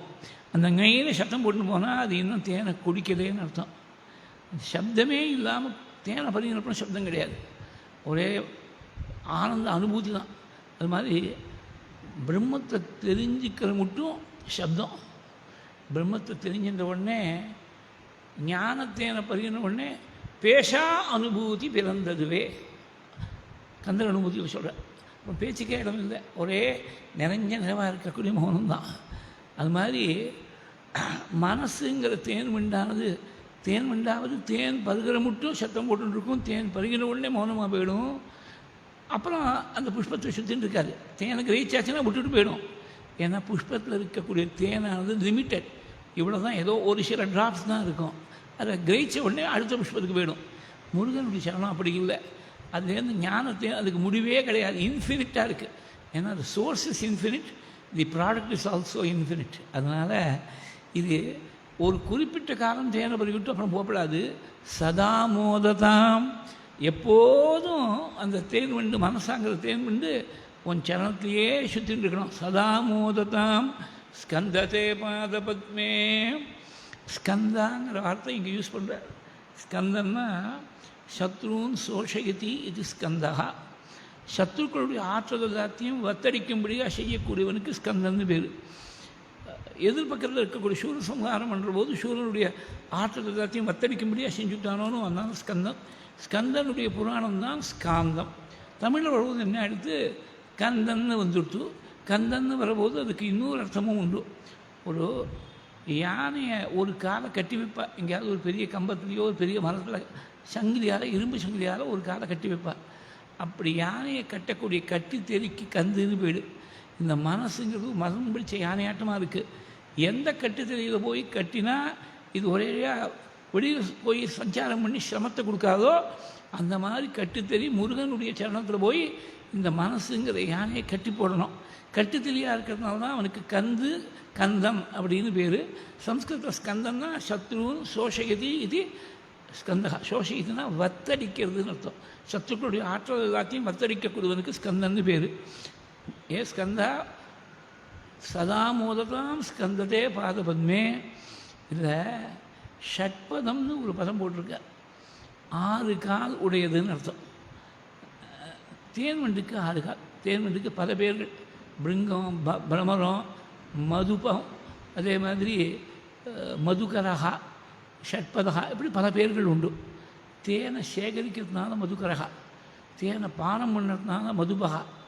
மதுக்கருங்கிற பேர் கர்நாடகத்தில் சில குடும்பங்களில் அவளுக்கு மதுக்கர்னு சர்நேம் இருக்குது. தேன் வண்டு அது ஷட்பதம், 6 கால் இருக்கிறதுனால ஷட்பதம். மனசில் போய் ஷட்பதம்னு சொன்னாருங்க. மனசுக்கு 6 குணங்கள் இருக்கணும். முருகனுடைய சரணத்திலேருந்து ஒழுகக்கூடிய ஞான தேனை பருகணும்னு சொன்னால் 6 குணங்கள் இருக்கணும். வேதாந்த சாஸ்திரத்தில் சாதன சதுஷ்டயம்னு சொல்லியிருக்கா. இந்த 4 விஷயங்கள் சாதன சதுஷ்டயம் இருந்தால்தான் நீ பிரம்மத்தை பற்றி விசாரம் பண்ணுறதுக்கே உனக்கு யோகியதேன்னு விட்டார். சாதனானி அத்த சத்வாரி கதிதானி மனிஷிபிகி ஏஷு சத்ஸ்வேவ சந்நிஷ்டா யத் அபாவே ந சித்தியதி. இது விவேக சூடாமணி ஸ்லோகம். அதாவது 4 சாதனங்கள், இந்த 4 இருந்தால் தான் உனக்கு ஆத்ம தரிசனம். 4ல் 1 இல்லைன்னு சொன்னால் கூட கிட்டக்கவே போக முடியாது, ஆத்மஸ்வரூபம் கிட்டக்கவே வராதுன்னு விட்டார். இது 4ல் 1 தானே இல்லை, மீதி 3 இருக்கே. 75% மார்க்ஸ் நான் டிஸ்டிங்ஷனில் பாஸ் பண்ணிட்டேன்னு கிளைம் பண்ண முடியாது. நாமெல்லாம் குழந்தைகளாக படிக்கிற போது இந்த ரைட் டு எஜுகேஷன் ஆக்ட்லாம் வரதுக்கு முன்னாடி எப்படி இருந்ததுனாக்க 8 சப்ஜெக்ட்ஸ் இருந்ததுனாக்க 8 சப்ஜெக்ட்லையும் பாஸ் பண்ணால் தான் ப்ரமோட்டட் டு நெக்ஸ்ட் கிளாஸ்னு ரிப்போர்ட் எழுதி ஆனுவல் ரிப்போர்ட்டு கொடுக்குறது கொடுப்பாள். 8 சப்ஜெக்டில் ஏதாவது 1 ஃபெயில் ஆனால் கூட டீடைன் அப்படின்னு போட்டுவிடுவாள். பாஸ் பண்ணுறதுக்கு 8 சப்ஜெக்ட்லையும் பாஸ் ஆகணும், ஃபெயில் ஆகிறதுக்கு 1 சப்ஜெக்டில் ஃபெயில் ஆனால் போகிறோம். அந்த மாதிரி சாதனங்கள் 4 இருந்தால் தான் ஆத்ம தர்சனம். ஏதாவது 1 இல்லாமல் போனால் கூட ஆத்மஸ்வரூபம் பிரகாசிக்காது. அந்த சாதன சதுஷ்டத்தில் முதல்ல விவேகம், எது நித்தியம் எது அனித்தியம்னு பிரித்து தெரிஞ்சு கொள்ளக்கூடிய விவேகம். இது நித்தியம் இது அனித்தியம் பிரித்து தெரிஞ்சுதாச்சு. நித்தியமான விஷயத்தில் மனசு பிடிக்கணும், அனித்தியத்தை அடியோடு விட்டுடணும். பிரம்மா அனுபவிக்கக்கூடிய சுகத்திலேருந்து ஒரு சின்ன கிருமி அனுபவிக்கக்கூடிய சுகம் பர்யந்தம் எந்த சுகமாக இருந்தாலும் நமக்கு வேண்டாம் அப்படின்னு தீர்மானமாக ஆசை இல்லாமல் இருக்கிறது தான் வைராக்கியம். சாதன சதுஷ்டத்தில் 2வது வைராக்கியம். வைராக்கியம்னா ரொம்பவே துவேஷத்தை வைராக்கியமாக நினச்சின்னு இருக்கா. துவேஷத்துக்கும் வைராக்கியத்துக்கும் நேர் ஆப்போசிட்டு. சில பாருங்க, ரொம்ப வைராக்கியமாக இருக்கேன், 10 வருஷம் ஆச்சு, அந்த கோவில் காலால் முதிக்கல அந்த கோவில் ப்ரிமிசஸை. அந்த கோவிலில் செக்ரட்டரியோ பிரசிடென்ட்டையோ ஏதோ அவர்கிட்ட ஒரு மனஸ்தாபம், கோவிலில் உள்ள நுழையாமல் இருக்கார். இது வைராக்கியமே இல்லை, பைத்தியக்காரத்தனம்.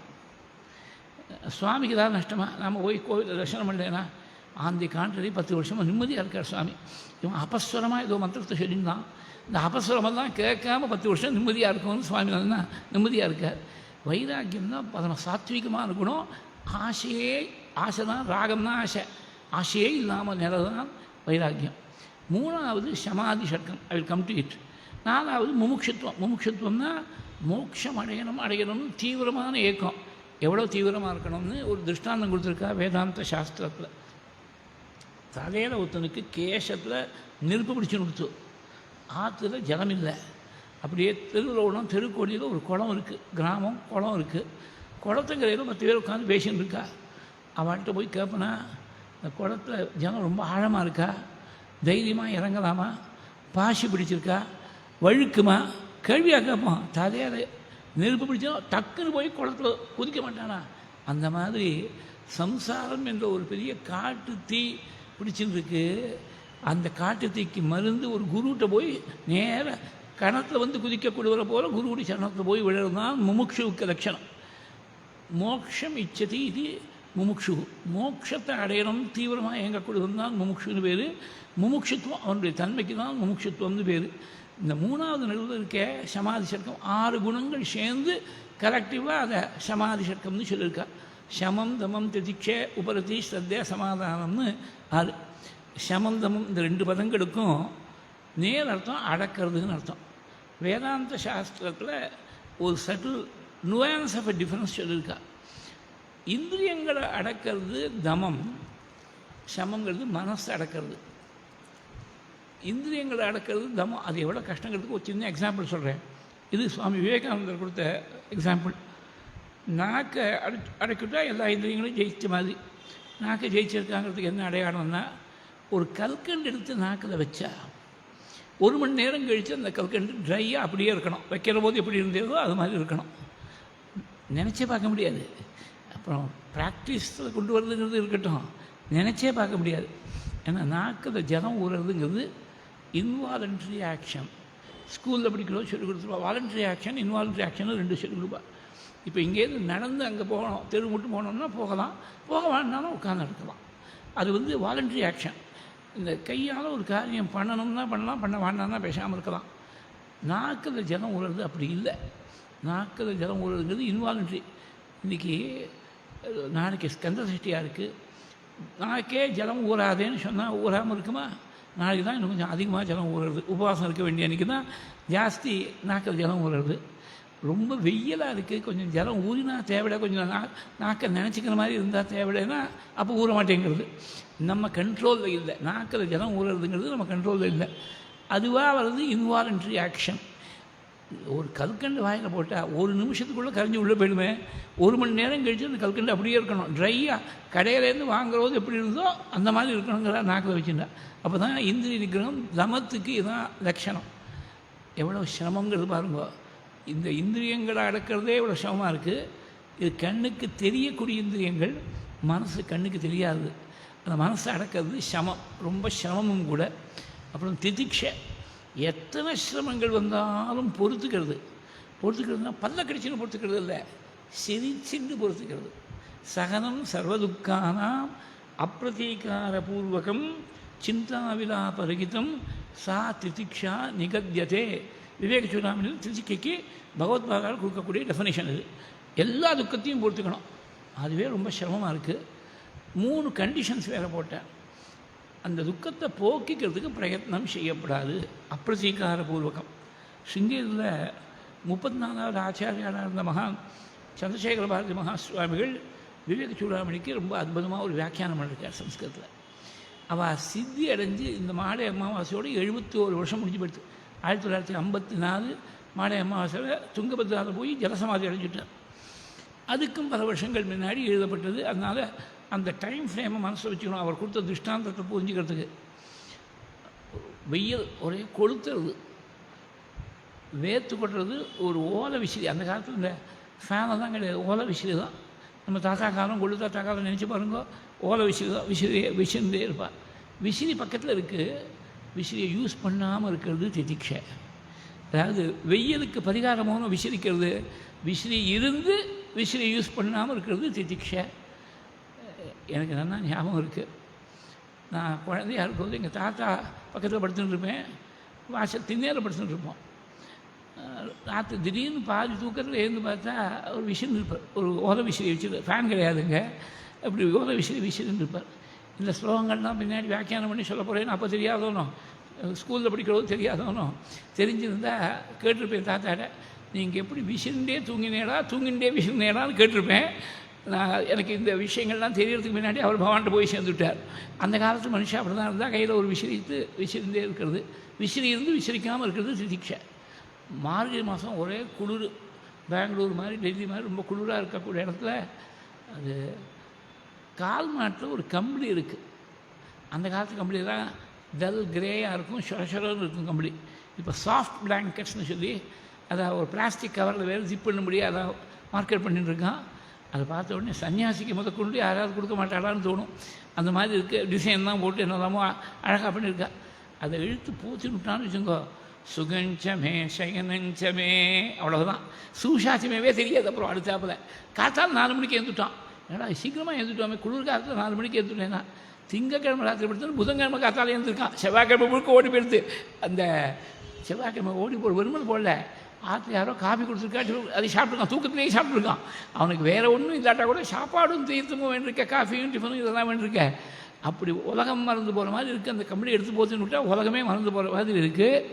அந்த மாதிரி ஒரு கம்பளி கால் மாட்டில் இருந்து பல்லு தந்தி அடிக்க முடியாது நடுங்கக்கூடிய குளிர் இருந்து கம்பளி எடுத்து போத்திக்காமல் இருக்கிறது திதிக்ஷை. அந்த குளிருக்கு பரிகாரம் தேடாமல் இருக்கிறது. அப்பிரதீகார பூர்வகம் சிந்தாவிதா பரிகாரம். ரெண்டாவது கண்டிஷன் என்னன்னாக்க, நினைக்கப்படாது, கஷ்டத்தை பற்றி நினைக்கவே கூடாது. You should not brood over the sorrow visiting you.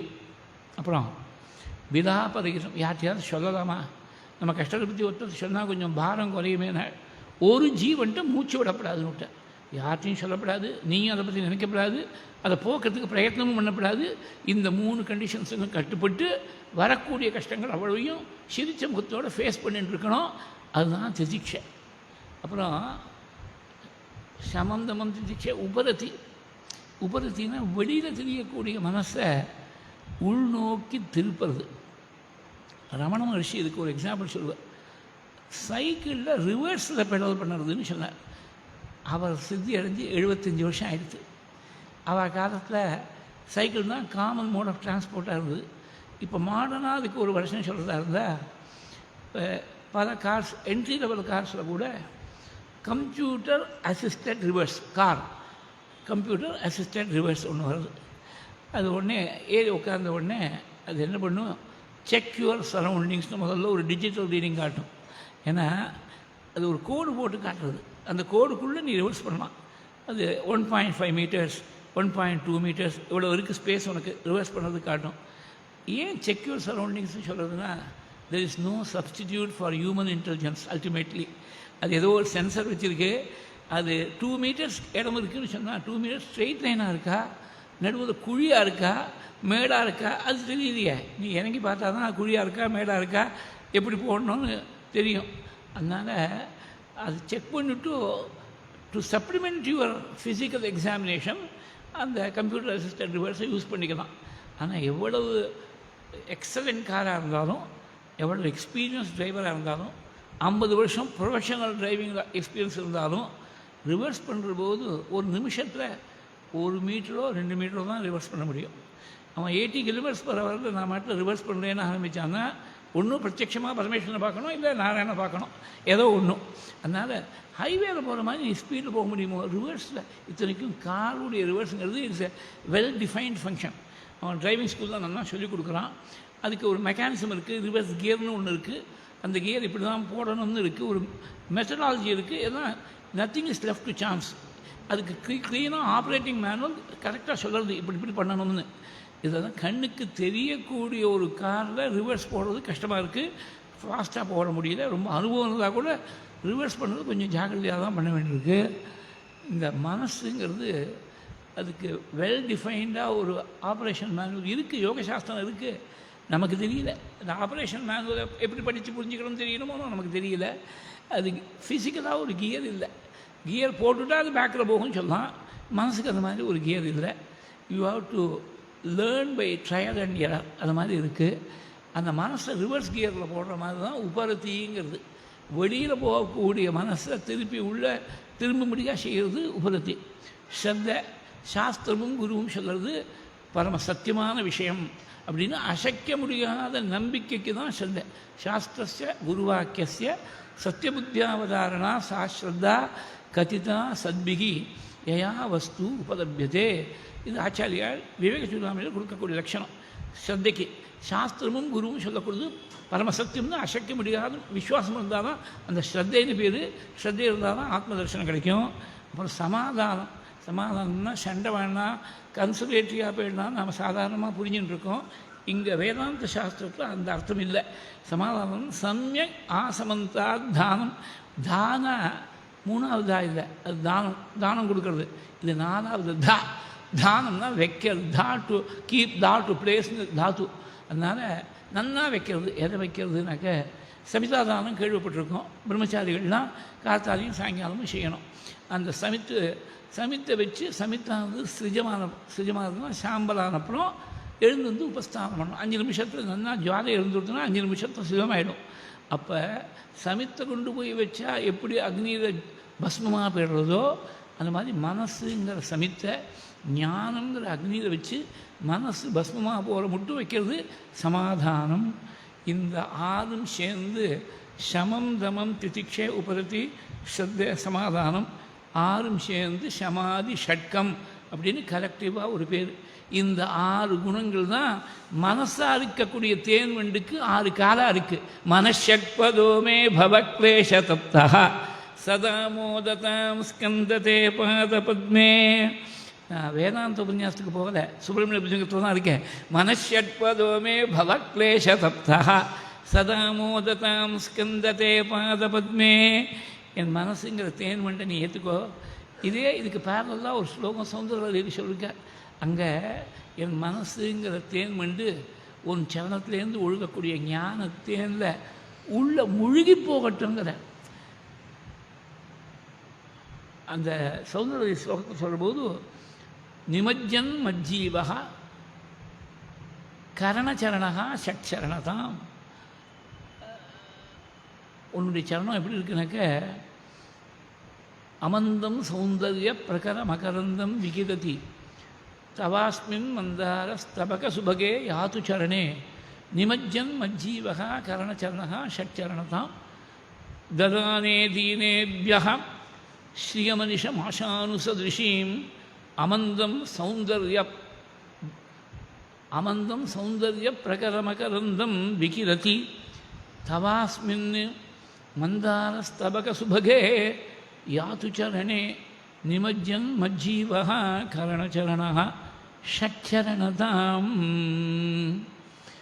உன்னுடைய திருவடியிலேருந்து ஒழுகக்கூடிய ஞான தேனில் என் மனசுங்கிற தேன் வந்து கரைஞ்சு போகட்டும். நிமஜ்ஜன் முழுகி போகட்டுங்கிற. முழுகி போயிட்டோம்னா அப்புறம் தேன் மண் எங்கே இருக்குன்னு தெரியுமா? அதுக்கு ராமகிருஷ்ண பரமஹம்சர் ரொம்ப அழகாக ஒரு உபமானத்துக்கு பேர் போனவர். ஒரு மிட்டாய் விற்கிறவன் கடற்கரையில் போய் மிட்டாய் விற்றுந்தான். திதிப்பு மிட்டாய், உப்பால் செய்யப்பட்ட மிட்டாய், ஸ்வீட்ஸ் அண்ட் சேவரிஸ் ரெண்டையும் விற்றுந்தான். இந்த மதுரமாக இருக்கக்கூடிய மிட்டாய் எல்லோரும் வாங்கிட்டே போயிட்டே இருந்தால் இந்த சேவரிஸை யாரும் வாங்கலை போல் இருக்கு. ராமகிருஷ்ண பரமஹம்சர் சொல்கிற போது அந்த காலத்தில் டயபெட்டிஸ் ஜாஸ்தி இருந்திருக்காது, அதனால் ஸ்வீட் மிட்டாய்களாக வாங்கிட்டு போயிட்டே இருக்கா. இந்த உப்பு மிட்டாயை நினச்சிதான் நாம் என்ன குறைஞ்சி போயிட்டோம், ஏன் எல்லாருமே மதுரமாக இருக்கக்கூடிய மிட்டாயை வாங்கிட்டு போகிறாளே. நான் ஒரு பெரிய காரியம் இன்றைக்கி பண்ணிவிட்டேன். கடற்கரை தான் விற்றுருக்கான், பக்கத்தில் சமுத்திரம் இருக்குது. அந்த சமுத்திரம் எவ்வளோ ஆழமாக இருக்குது பார்த்துடுறேன்னு இந்த உப்பு மிட்டாய் உள்ளே இறங்கிட்டான். சமுத்திரத்தில் உப்பு மிட்டாய் இறங்கினா என்ன ஆகும்? அது சமுத்திரமே உப்பாக இருக்குது. இந்த உப்பு மிட்டாய் போனால் அதை சமுத்திரமாக கரைஞ்சி போக வேண்டியதுதான், அப்புறம் திரும்பி வராது. இவ்வளோ ஆழமுக்குன்னு சொல்கிறதுக்கு வருமோ? இதுதான் மனிஷா பஞ்சகத்தில் ஒரு ஸ்லோகத்தில் ஆச்சாரியா சொன்னார். பிரம்மஸ்வரூபத்தில் அனுபவத்தில் ஒருத்தர் இறங்கிட்டோம்னா திரும்பி அங்கே பிரம்மம் மாத்திரம்தான் இருக்குது. பிரம்மத்தை தெரிஞ்சுட்டு தனியாக வேற ஒருத்தன் இல்லை. அந்த பிரம்மத்தோட பிரம்மா கரைஞ்சி போயிடுறான். தத்துவம் தத்துவவித் ஏகாத்மா. விஷ்ணு சஹஸ்ரநாமத்தையும் இதுதான் சொல்கிறேன். தத்துவத்தை தெரிஞ்சினவன் தத்துவவித்து, தத்துவமும் தத்துவத்தை தெரிஞ்சினவன் 2 பேரும் ஒன்றா போயிடுறா. மறுபடியும் அந்த உப்பு மிட்டாய் எப்படி சமுத்திரத்துலேருந்து வெளியில் வராதோ அந்த மாதிரி பிரம்மத்தை தெரிஞ்சின்றவன் பிரம்மம் எப்படி இருக்குதுன்னு சொல்கிறதுக்கு மறுபடியும் வரமாட்டான். அதான் நசபுனராவர்த்தத்தை எழுதி பார்த்தோமே, சாந்தோக்கிய உபனிஷத்தில் இருக்குது. நசபுனராவர்த்தத்தை திரும்பி வரமாட்டான். இதை தமிழில் என்ன சொல்லிவிட்டா, கண்டவர் விண்டிலர் விண்டவர் கண்டிலர். பேசுகிறவன் பார்த்துருக்க மாட்டான் பிரம்மத்தை, பிரம்மத்தை பார்த்தவன் பேச மாட்டான். அப்படி இருக்குது பிரம்மம் இப்படி இருக்குதுன்னு பிரமாதமாக பேசினான்னா அவன் பார்க்கல, அனுபவத்தில் தெரிஞ்சுக்கலன்னு தெரிஞ்சுக்கோ. ஒருத்தர் எனக்கு தெரியாதுன்னு சொன்னான்னா ஒருக்கா அவன் தெரிஞ்சுட்டுருக்கலாம். எனக்கு பிரம்மம் தெரியும்னு ஒருத்தன் கான்ஃபிடென்ட்டாக சொன்னான்னா அவன் தெரிஞ்சுக்கலேன்னு தெரிஞ்சுக்கோ. எஸ்யாமதம் தஸ்யமதம்னு உபனிஷத் சொல்கிறது. அதனால் இந்த மனசாக இருக்கக்கூடிய தேன் வந்து கரணச்சரணா சௌந்தரத்தை சொல்கிற போது அந்த 6 கரணங்கள் பஞ்ச இந்திரியங்கள், இந்திரியங்களை கண்ட்ரோல் பண்ணக்கூடிய மனசு ஆகாவது. அந்த 6 சேர்ந்து 6 காலாட்டமாக இருக்குது இந்த தேன் வண்டுக்கு. நிமஜ்ஜன் மஜ்ஜீவகா, சங்கரன் என்ற ஜீவனுக்கு இந்த 6 கரணங்கள் 6 காலாட்டமாக இருக்குது. ஒன்றைய ஞானத்தேன் உன் சரணத்திலேருந்து ஒழுக்கக்கூடிய ஞானத்தேர்ந்து முழுகி போய் அப்படியே நான்கிற ஒரு எண்ணம் இல்லாமல் அப்படியே மறைஞ்சு போயிடணும். நிமஜ்ஜன் மஜ்ஜீவகா கரணச்சரணா ஷட்சரணதாம். அங்கே சௌந்தரியில் இங்கே சுப்பிரமணிய புஜங்கத்தை சொல்கிற போது ரணத்வம்சகே மஞ்சுடே அத்தியந்த சோணே மனோகாரிதாவண்ய பீயூஷபூர்ணே மனஷட்பதோ மே பவக்வேஷ தப்தா சதா மோததாம் ஸ்கந்ததே பாதபத்மே. முடிகொண்டான சேர்ந்த ஒரு பிரபு கனகதாரா வாஞ்சி மாமான்னு இருந்தார். இந்த 2-3 வாஞ்சினாரேர் உண்டு. அதனால இவருக்கு கனகதாரா வாஞ்சி, கனகதாரா வீடு பேர். மகா பெரியவாள்கிட்ட ரொம்ப ஈடுபாடு. பெரியவா தர்ஷனத்துக்கு பிறந்தபோது ஒரு சமயம் பெரியவா எனக்கு 3 ஆசை நாளாம் இவர்கிட்ட. பட்ன பிரவேசம் பார்க்கணுன்னு ஆசை. புது பெரியவா பட்ன பிரவேசம் பண்ணுறது பார்த்துட்டேன். சந்திரமௌலீஸ்வரர் தீபாராதனை பண்ணுறது பார்க்கணுன்னு ஆசை. புது பெரியவா பூஜை பண்ணுறது தீபாராதனையும் பார்த்துட்டேன். 3ஆவது ஒரு ஆசை, நான் ஒருத்தன் இருந்தேன்னு உலகத்துக்கு தெரியாமல் நான் மறைஞ்சு போயிடணும். உடனே இவர் என்ன பண்ணார், பெரியவாளை போய் நமஸ்காரம் பண்ணி 3ஆவது ஆசை நிறைவேறாதபடி பெரியவா அனுகிரகம் பண்ணணும்னு கேட்டுட்டார். பெரியவான்னு ஒருத்தர் இருந்தாங்கிறதே தெரியாமல் நான் போயிடணுங்கிற பெரியவா. மகான்கள் அப்படியே டோட்டல் செல்ஃப் எஃபேஸ்மெண்ட்னா அப்படிதான். அந்த மாதிரி நான் ஒருத்தன் பெரியவா சொன்னான்னா அங்கே மூலங்க ஆதி பகவத்பாதா சொல்லியிருக்கா, நிமஜ்ஜன் மஜ்ஜீவகா கரணச்சரணா ஷட்சரணதாம். அந்த மாதிரி என்னுடைய தேன் வண்டு, மனசாக இருக்கக்கூடிய தேன் வண்டு உன் சரணத்திலேயே எப்போதும் சந்தோஷப்பட்டுட்டே இருக்கணும். மோததாம் சதா மோததாம் ஸ்கந்ததே பாதபத்மே. இதே விஷயத்தில் தான் கிருஷ்ணனை பற்றி சொல்கிற போது கிருஷ்ணலீலா தரங்கினியில் நாராயண தீர்த்தால் மோகனத்தில் ஒரு தரங்கம். காமம் தவ பாத கமல பிரமரி பவது காமோ தவ பாத கமல பிரமரி பவது ஸ்ரீமோ மம மானசம் மதுசூதனா க்ஷேமம் குரு கோபால சந்ததோ மம க்ஷேமம் குரு கோபால. சில பேர் லோகக்ஷேமம் குருன்னு பாடிடுவா. மூலத்தில் மமதான் இருக்குது. மகான்கள் பண்ண அந்த சாகித்யத்தை மாற்றப்படாது. ராகத்தையோ தாளத்தையோ சாகித்யத்தையோ எதையுமே மாற்றப்படாது. அவர் மமன்னு சொல்கிற உலகம் முழுக்க தன் சுரூபமாக நினச்சின்னு பாடியிருக்கார்.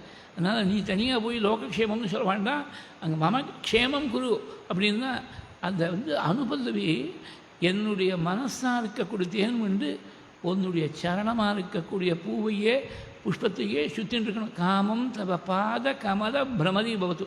உன் திருவடி தாமரையாட்டமாக இருக்குது, அந்த தாமரையை சுற்றின்னு இருக்கக்கூடிய தேன் வண்டா என் மனசு இருக்கணும். இதுதான் அலங்காரத்தில் சொல்கிற போது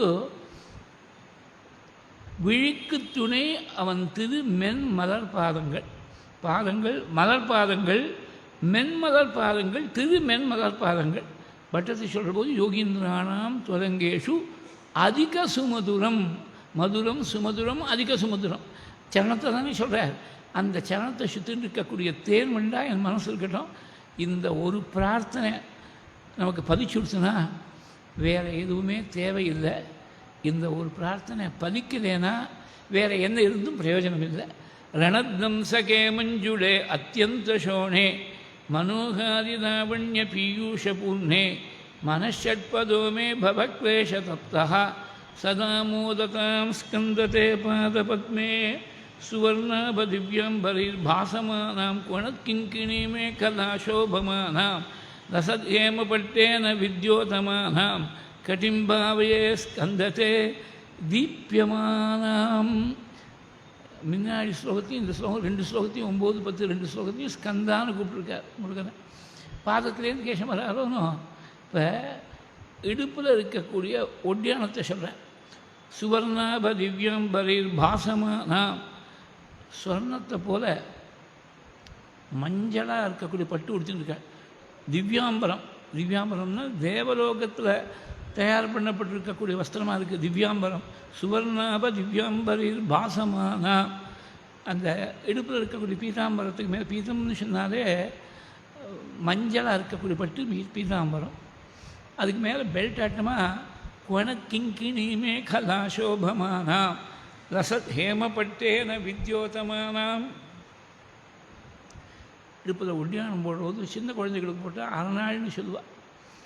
அது கயிறாக இருந்துட்டு அரை நாள் கயிறு, ஸ்வர்ணத்துலேயோ வெள்ளியிலையோ இருந்துட்டு அரை நாள். 2 விதம் உண்டு. பிளெயின் பட்டியாக இருக்கக்கூடியது ஒன்றும், அதான் ரசத்ஹேம பட்டேன வித்யோதமானம். அப்புறம் முத்து முத்தாக கோத்துருப்பா, பக்கத்துலேயே நெருக்கமாக இருக்கணும் முத்து. அந்த முத்து வந்து ஒன்றோடு ஒன்று உரசுற போது சப்தம் ஏற்படணும். அந்த காலத்துலலாம் ஜிபிஎஸ் இல்லாத காலத்தில் குழந்தைகளும் நிறைய குழந்தைகள் இருப்பாள். ஒவ்வொரு தம்பதிகளுக்கும் 7, 8, 10 குழந்தைகள் இருக்கிற போது சின்ன குழந்தை ஒன்று இருக்கும், அது எங்கே போகுதுன்னு எப்படி கண்காணிக்கிறது? இப்போ இருக்கக்கூடிய ஆட்டோமேட்டட் கன்வீனியன்ஸஸ் எல்லாம் கிடையாது. வாஷிங் மிஷினும் மிக்சி கிரைண்டர் ஒன்றும் கிடையாது. மாங்குன்னு கையால் தான் துணி துவைச்சாகணும், கையால் தான் பெருக்கி ஆகணும், தொடச்சாகணும், கோலம் போட்டாகணும், விறகடுப்புலையும் கும்பிட்டி அடுப்புலையும் சமைச்சாகணும். அவ்வளோ ஜலத்தையும் ஒரு நாளைக்கு 100 குடம் ஜலம் கணத்துலேருந்து கையால் தான் இறைச்சாகணும். அப்புறம் போராக்குறைக்கு ஆட்டுகள் அம்மின்னு போய் பெரிய ஜாயின்ட் ஃபேமிலியாக இருக்கும். அந்த மாட்டு மண் தலையில் தான் அவ்வளோ வேலையும் வந்து விழும். அரைச்சாச்சான்னு கேட்பாருங்க, எது வருது தாத்தா, அது என்ன இன்றைக்கி என்ன இட்லிக்கு அரைக்கிறியா அப்படின்னு கேட்பார். ஒரு 15-20 பேருக்கு ஒன்று, எல்லாம் நன்னா சாப்பிட்றவா, அவ்வளோ பேருக்கும் அரிசி உளுந்து போட்டு நல்லா ஜம்முன்னு அரைச்சி இவளுக்கு கடைசியில் அந்த ஒரு பழைய தான் மிச்சம் இருக்கும். இவளுக்கு அந்த இட்லி வருதா தோசை வருதா தெரியாது. அது மொத்தத்தில் எல்லாம் வேலையும் செஞ்சாகணும். இந்த குழந்தையும் பார்த்துட்டாகணும். கடைசியில் என்ன பண்ணுவாங்க, அந்த குடும்பத்தில் இருக்கக்கூடிய ஸ்திரீ மேலே தான் அந்த பொறுப்பு வந்து சேரும். குழந்தைய பார்த்துக்காம உனக்கு என்ன வேலை, அதை விட இந்த பெரிய வேலை வந்துடுச்சுன்னு கேட்பா.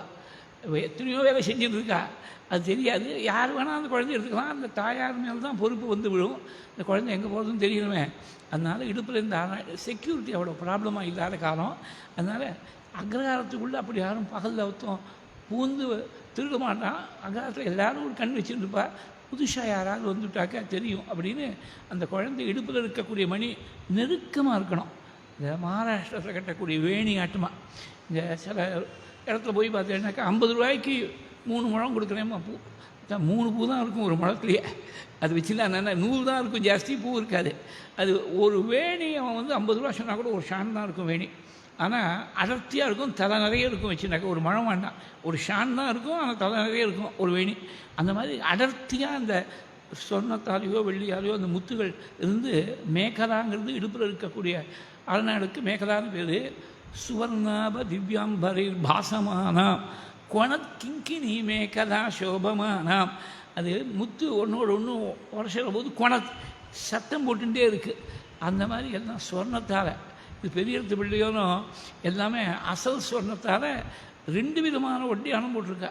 ஒன்று வந்து கிங்கினியோடு இருக்கக்கூடிய சப்திக்கக்கூடியது, ஒன்று பிளெயின் பட்டியாக இருக்கிறது. ரசத்ஹேம பட்டேன வித்யோதமானாம் கொணத் கிங்கினி மேகலா சோபமானா. சாதாரணமாக என்ன பண்ணுவா, கல்யாணமாகி 10 வருஷம் ஆகிடுச்சு, குழந்தை பிறக்கலை, முருகா உனக்கு ஒரு ஒட்டியானம் பண்ணி போடுறேன் அப்படின்னு குழந்தை பிறக்கட்டும் பிரார்த்திப்பா. 1 வருஷம் கழிச்சு குழந்தையும் வந்துடுச்சு. ஆனால் நம்மாத்து குழந்தைக்கு சுவர்ணத்தில் ஒட்டியானம். முருகனுக்கு வரும்போது வெள்ளி கூட வராது. ஏன்னா இப்போ வெள்ளியே சொர்ணத்துடைய விலைக்கு வந்துடுத்து. அதனால் வெள்ளியில் டிப் பண்ணி கோட்டிங் கொடுத்து, ஏதாவது பித்தளையை வெள்ளியில் கோட்டிங் கொடுத்து போட்டு விடலாமா அப்படின்னு யோசனை பண்ணுவா. இல்லைன்னா ரொம்ப கெட்டிக்காரத்தனமாக சில பேர் என்ன பண்ணுவா, நான் பிரார்த்திக்கிற போது வெள்ளி இவ்வளோ தான் விலை இருந்தது, வெள்ளியில் ஒட்டியானம் பண்ணால் எவ்வளோ ஆகுமோ அந்த அமௌண்ட்டை கேஷாக இப்போ போட்டு விட்றேன், இப்போ காஸ்ட்டு அது போல் 3 பங்கு ஆகுது வெள்ளி வாங்குறதுக்கு, 3 பங்கு வேணால் அந்த 1 பங்கு நான் போட்டு விட்றேன் அப்படின்னு உண்டியில் போட்டு விட்றேன்னு சொல்லிவிட்டு எதாவது பண்ணுவா. இல்லை அதை விட கெட்டிக்காரன் ஒருத்தன் இருக்கான், அந்த அமௌண்ட்டை நான் பேங்க்கில் டெபாசிட் பண்ணி விட்றேன், இன்ட்ரெஸ்ட் மாத்திரம் வருஷம் கோவிலுக்கு கொடுத்து விட்றேன், நீங்கள் ஏதாவது பண்ணிங்கோ அந்த இன்ட்ரெஸ்ட் வச்சுட்டு. இப்படியெல்லாம் பகவான்கிட்ட போய் பிஸ்னஸ் பண்ணணும்னு நினைப்பா. ரொம்பவே நமக்குன்னு வரும்போது நம்ம ஆற்றுலேருந்து நம்ம கையில் தான் இருக்க போதுங்கிற போது நம்ம ஆற்று குழந்தைக்கு சொர்ணத்தில் கோடீஸ்வரருடைய விஷயத்தில் சொர்ணத்தில் ஒட்டியானம் அப்படி போட்டு வச்சுருக்கா, அரணாள் போட்டு வச்சுருக்கா. முருகனுக்கு அப்படி இல்லை, எல்லாமே சொர்ணம் தான். ஆனால் அந்த வார்த்தையை ரிப்பீட் பண்ணப்படாதுங்கிறதுனால சுவர்ணாபன்னு ஆரம்பித்தார். அப்புறம் ஹேமப்பட்டேன வித்யோதமானாம் அப்படி ஹேமம்னு சொன்னாலும் ஸ்வர்ணம்னு சொன்னாலும் ஒரே அர்த்தம்தான். அதனால் ஒரே அர்த்தத்தை கொடுக்கக்கூடிய பல வார்த்தைகள் இந்த ஸ்லோகம் முழுக்க பாருங்கோ. சுவர்ணாப திவ்யம் பரிர் பாசமானாம் கொணக்கிங்கிணி மேகலாசோபமானாம் ரசத்கேமப்பட்டேன வித்யோதமானாம் கட்டிம்பாவையே ஸ்கந்ததே தீப்யமானாம் பாசமானாம் சோபமானாம் தீப்யமானாம். அப்படி அதுக்கு முன்னாடி ரசத்கேமப்பட்டேன வித்யோதமானாம் பாசமானாம் சோபமானாம் வித்யோதமானாம் தீபியமானாம் எல்லாத்துக்கும் ஒரே அர்த்தம் தான், பிரகாசிக்கக்கூடியதுன்னு அர்த்தம். வொக்காபுலரி இம்ப்ரூவ் ஆகணும்னா பகவத்பாதாருடைய கிரந்தங்களை படித்தா போகணும், பட்டத்திரியை படித்தா போகணும், தானாக சம்ஸ்கிருதம் வந்துடும். ஒரே அர்த்தத்தை கொடுக்க கூட 4 பதங்கள் ஒன்று கூட ரிப்பீட் பண்ணாமல் 4 வரியில் 4 பதங்கள் போட்டிருக்கேன். கட்டினா இடுப்பு, அந்த இடுப்பில் இப்படி இருக்கக்கூடிய வெண்பட்டோட முத்துகள் கோக்கப்பட்டிருக்கக்கூடிய உத்தியானத்தோட பிளெயினாக இருக்கக்கூடிய ஒரு சொர்ண உத்தியானத்தோடு இருக்கக்கூடிய ஒரு இடுப்பை நான் தியானம் பண்ணுறேன். பாதத்திலேருந்து வராதோனோ சுவர்ணாப திவ்யாம்பரி பாசமானாம் குணத்கிங்கிணி மேகலா சோபமானாம் ரசத்ஹேம பட்டேன வித்யோதமானாம் கட்டிம்பாவையே ஸ்கந்ததே தீபியமானாம். அதுக்கு மேலே மார்பை வர்ணிக்க போகிற, மார்பிலேருந்து ஆரம்பித்து கேசம் பரியந்தம் மேலே எவ்வளோ தூரம் சுவாமி அழைச்சின்னு போகிறாரோ. நாளைக்கு மிருத்யு பயத்தை போக்கி வைக்கக்கூடிய 3 ஸ்லோகங்கள் இருக்குது. 20, 21, 22 ஞாபகம். அது முடிஞ்சால் நாளைக்கு கவர் பண்ணுவோம், இல்லைன்னா நாளைக்கு பூர்த்தியாகுது. செவ்வாய்க்கிழமைக்கு முருகன் விசேஷம். நாளைக்கு ஸ்கந்த சஷ்டியாக இருக்குது. ஒரு 5-6 நாட்கள் முருகனுக்குன்னு விசேஷமாக இருக்கக்கூடிய நாட்கள். தட்சிணாயனம் பிறந்த உடனே பார்த்தீங்கன்னா ஆடி கிருத்திகை ஸ்கந்த சஷ்டி, அப்புறம் தை பிறந்த உடனே தை கிருத்திகை, தைப்பூசம், அதே மாதிரி பங்குனி உத்திரம், அப்புறம் சித்திரை பிறந்து வைகாசி விசாகம்.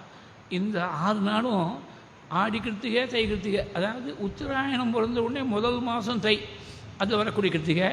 தட்சிணாயனம் பிறந்த உடனே வரக்கூடிய முதல் மாதம் ஆடி.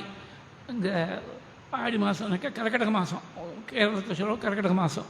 அந்த ஆடி கிருத்திகை தை கிருத்திகை. இதை தவிர ஸ்கந்த சஷ்டி, தைப்பூசம், பங்குனி உத்திரம், வைகாசி விசாகம், மொத்தம் 6 நாள்.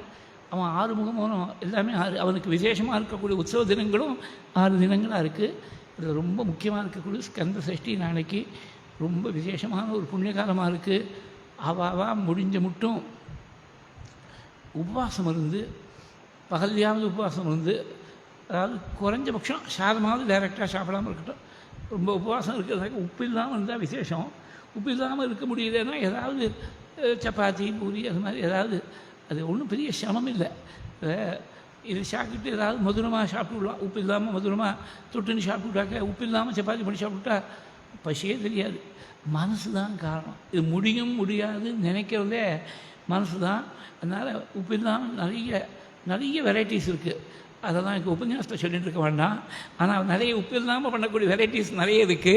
அதனால் எப்படியாவது உபவாசத்தை அனுஷ்டிக்கணுங்கிறதுக்காக தான் இது விஷயம். நிறைய வெரைட்டிஸை எக்ஸ்பிளைன் பண்ணுறதுக்காக இல்லை. உபவாசத்தை முடிஞ்ச மட்டும் அனுஷ்டானம் பண்ணி ஒரு சுப்பிரமணிய புஜங்கத்தை பாராயணம் பண்ணுறது, கந்தர் அனுபூதியை பாராயணம் பண்ணுறது, முருகனை நினச்சிக்கிறது, ஒரு நமஸ்காரத்தை பண்ணுறது. நாளைக்கு ஸ்கந்த சஷ்டி விசேஷமாக. நாளைக்கு பகவானுடைய பாதாதி கேச வர்ணனம் பூர்த்தி. நாளைக்கு ஸ்கந்த சஷ்டி அன்னைக்கு. அதுக்கு மேலே சுவாமி எவ்வளோ தூரம் அழைச்சின்னு போகிறாரோ தொடர்ந்து பார்ப்போம். எல்லோரும் நாளைக்கு 2 நாளும் வழக்கமாக 7 மணிக்கு தான் சாயங்காலம். எல்லோரும் வழக்கமான டயத்தில் வந்து சிரவணம் பண்ணி பரமக்ஷேமத்தை அடைகிறது. ஐகிரி நந்தினி நந்திதமேதினி விஸ்வவினோதினி நந்தினுதே கிரிவரவிந்திய சிரோதினி வாசினி விஷ்ணு விலாசினி ஜிஷ்ணுனுதே भगवती हे शितिकण्ठकुटुम्बिनि भूरि कुटुम्बिनि भूरि कृते जय जय हे महिषासुरमर्दिनि रम्यकपर्दिनि शैलसुते உருவாய் அருவாய் உளதாய் இலதாய் மறுவாய் மலராய் மணியாய் ஒளியாய் கருவாய் உயிராய் கதியாய் விதியாய் குருவாய் வருவாய் அருள்வாய் குகனே. வெற்றிவேல் முருகனுக்கு அரகரோஹரா. வள்ளி தேவசேனா காந்தஸ்மரணம் ஜெய ஜெய சுப்பிரமணியோம் ஸ்ரீ சத்குரு சுவாமினஹ ஜெய ஆஞ்சநேய ஸ்வாமினஹ ஜெய. ஸ்வஸ்தி பிரஜாभ्यः परिपालयन्तां न्याय्येन मार्गेण महीषाः गोब्राह्मणेभ्यः शुभमस्तु नित्यं लोकाः समस्ताः सुखिनो भवन्तु. कायेन वाचा मनसा इन्द्रियैर्वा बुद्ध्या आत्मना वा प्रकृते स्वभावात् करोमि यद्यत् सकलं परस्मै नारायणायेति समर्पयामि. त्वदीयं वस्तु षड्वक्त्रातुभ्यमेव समर्पये. तेन त्वदङ्घ्रिकमदे रतिं मे यच्च शाश्वतीं यदक्षरपदभ्रष्टं मात्रा हीनं तु यद्भवेत् तत्सर्वं क्षम्यतां देवनारायण नमोऽस्तु ते विसर्गबिन्दुमात्राश्च पदपादाक्षराणि च न्यूनानि चातिरिक्तानि क्षमस्व पुरुषोत्तमा क्षमस्व शिखिवाहन यज्ञेशाच्युतगोविन्दमाधवानन्तकेशव कृष्णविष्णुऋषिकेश वासुदेव नमोऽस्तु ते श्रीहरये नमः गुरुवायुरप्पा शरणं नारायण अखिलगुरो भगवन्नमस्ते वासुदेव कामाक्षि गुरुमूर्ते त्वां नमामि कामाक्षि गुरुवर्य पादुके शरणं रामः